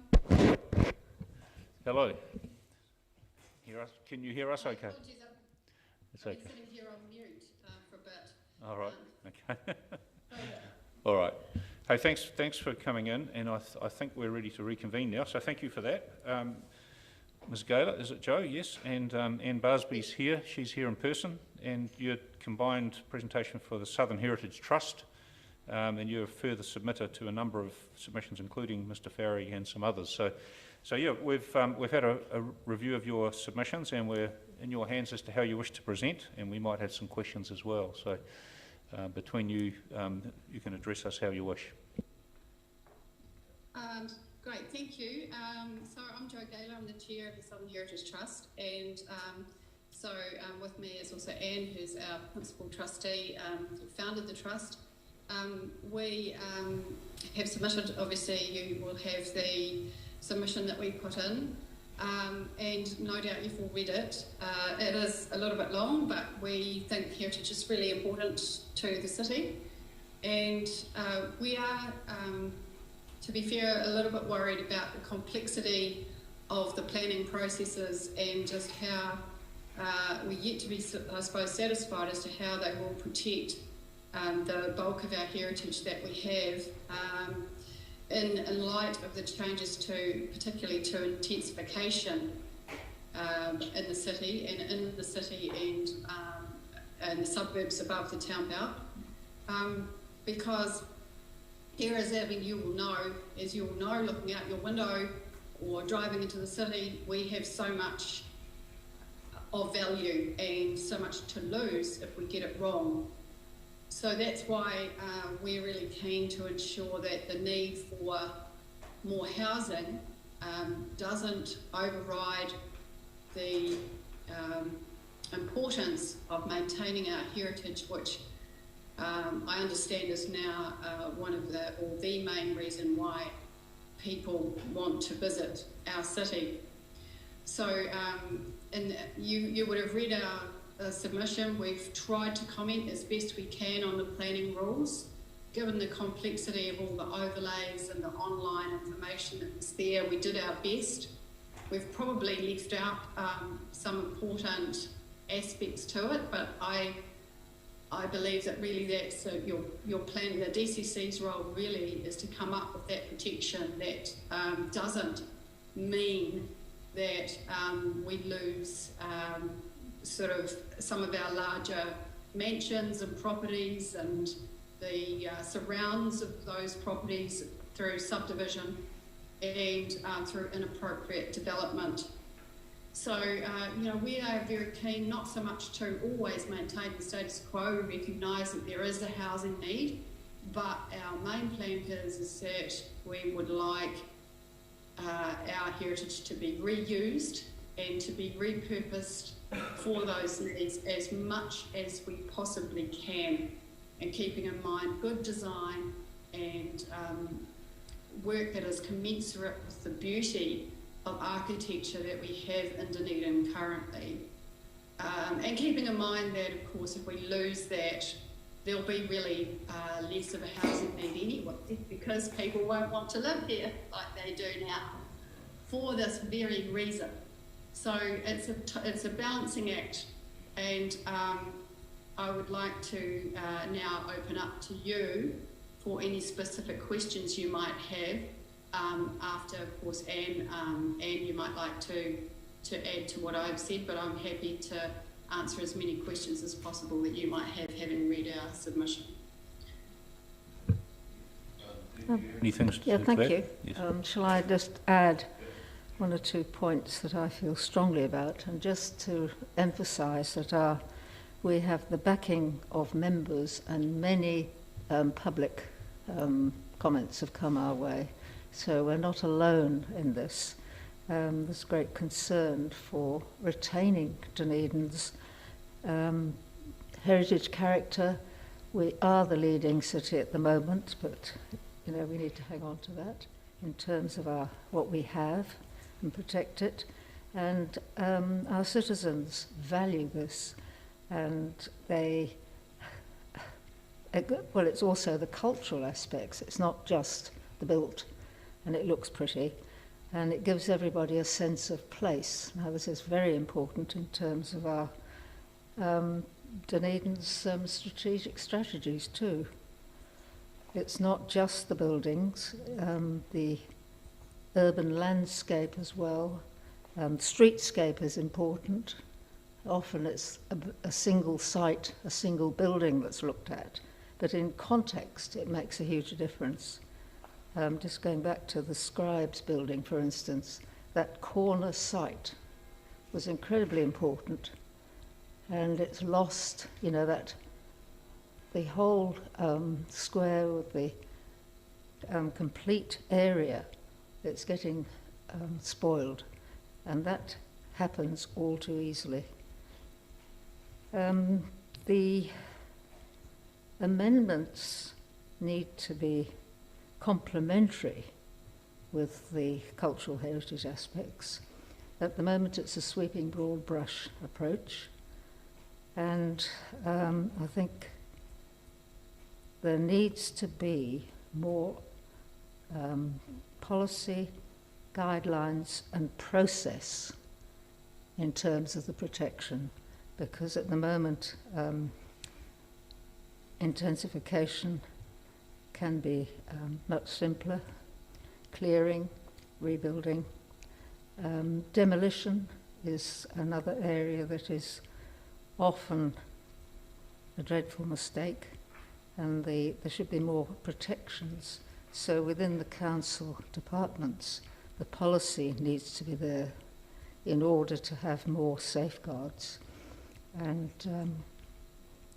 you know, thorough reports happening in assessing buildings, sites and all the aspects. And the environment is also involved in terms of our strategy, protecting the green spaces, the living spaces, and then demolition. We're lagging behind the overseas in terms of the carbon footprint, the embedded carbon, and demolition is a huge cost in terms of finance, but also the wastage.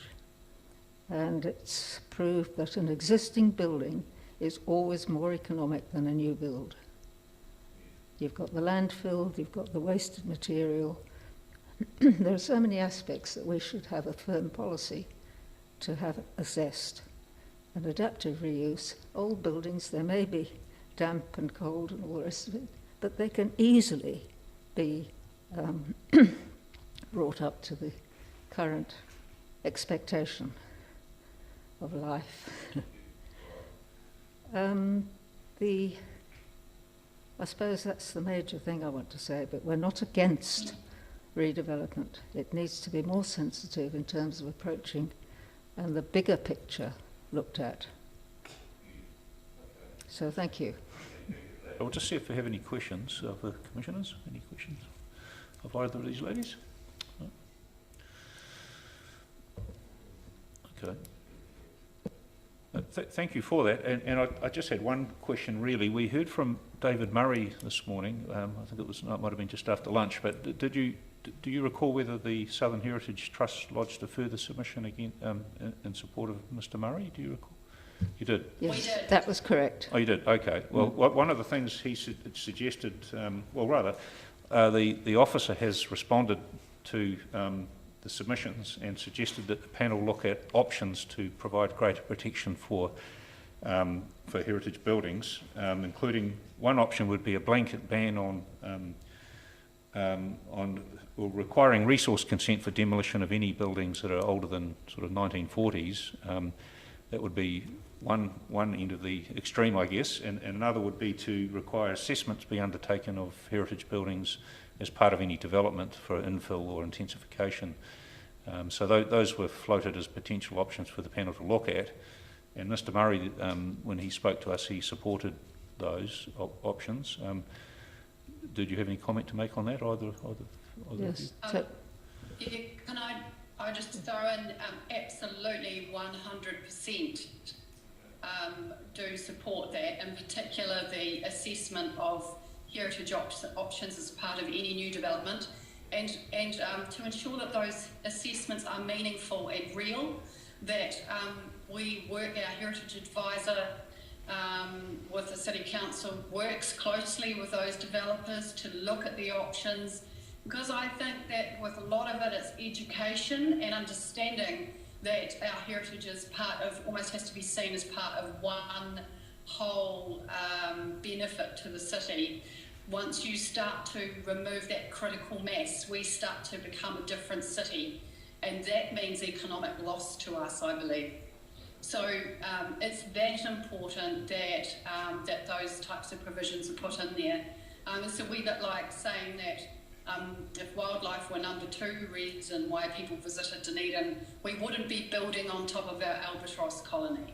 We wouldn't be redeveloping our penguin colony. You know, it's of that level of importance that we need to think of heritage buildings and structures that we currently have for the city, admitting that a lot of it does need to be maintained and repurposed and not just left to deteriorate as some of our heritage buildings are currently. So yes, absolutely support that, and I just hope that you as panel members, you have an enormous responsibility on your shoulders, and we really appreciate that you're listening. And David is really the expert, and we back all of his submission. And do you have further to add to that? No, I wholeheartely agree.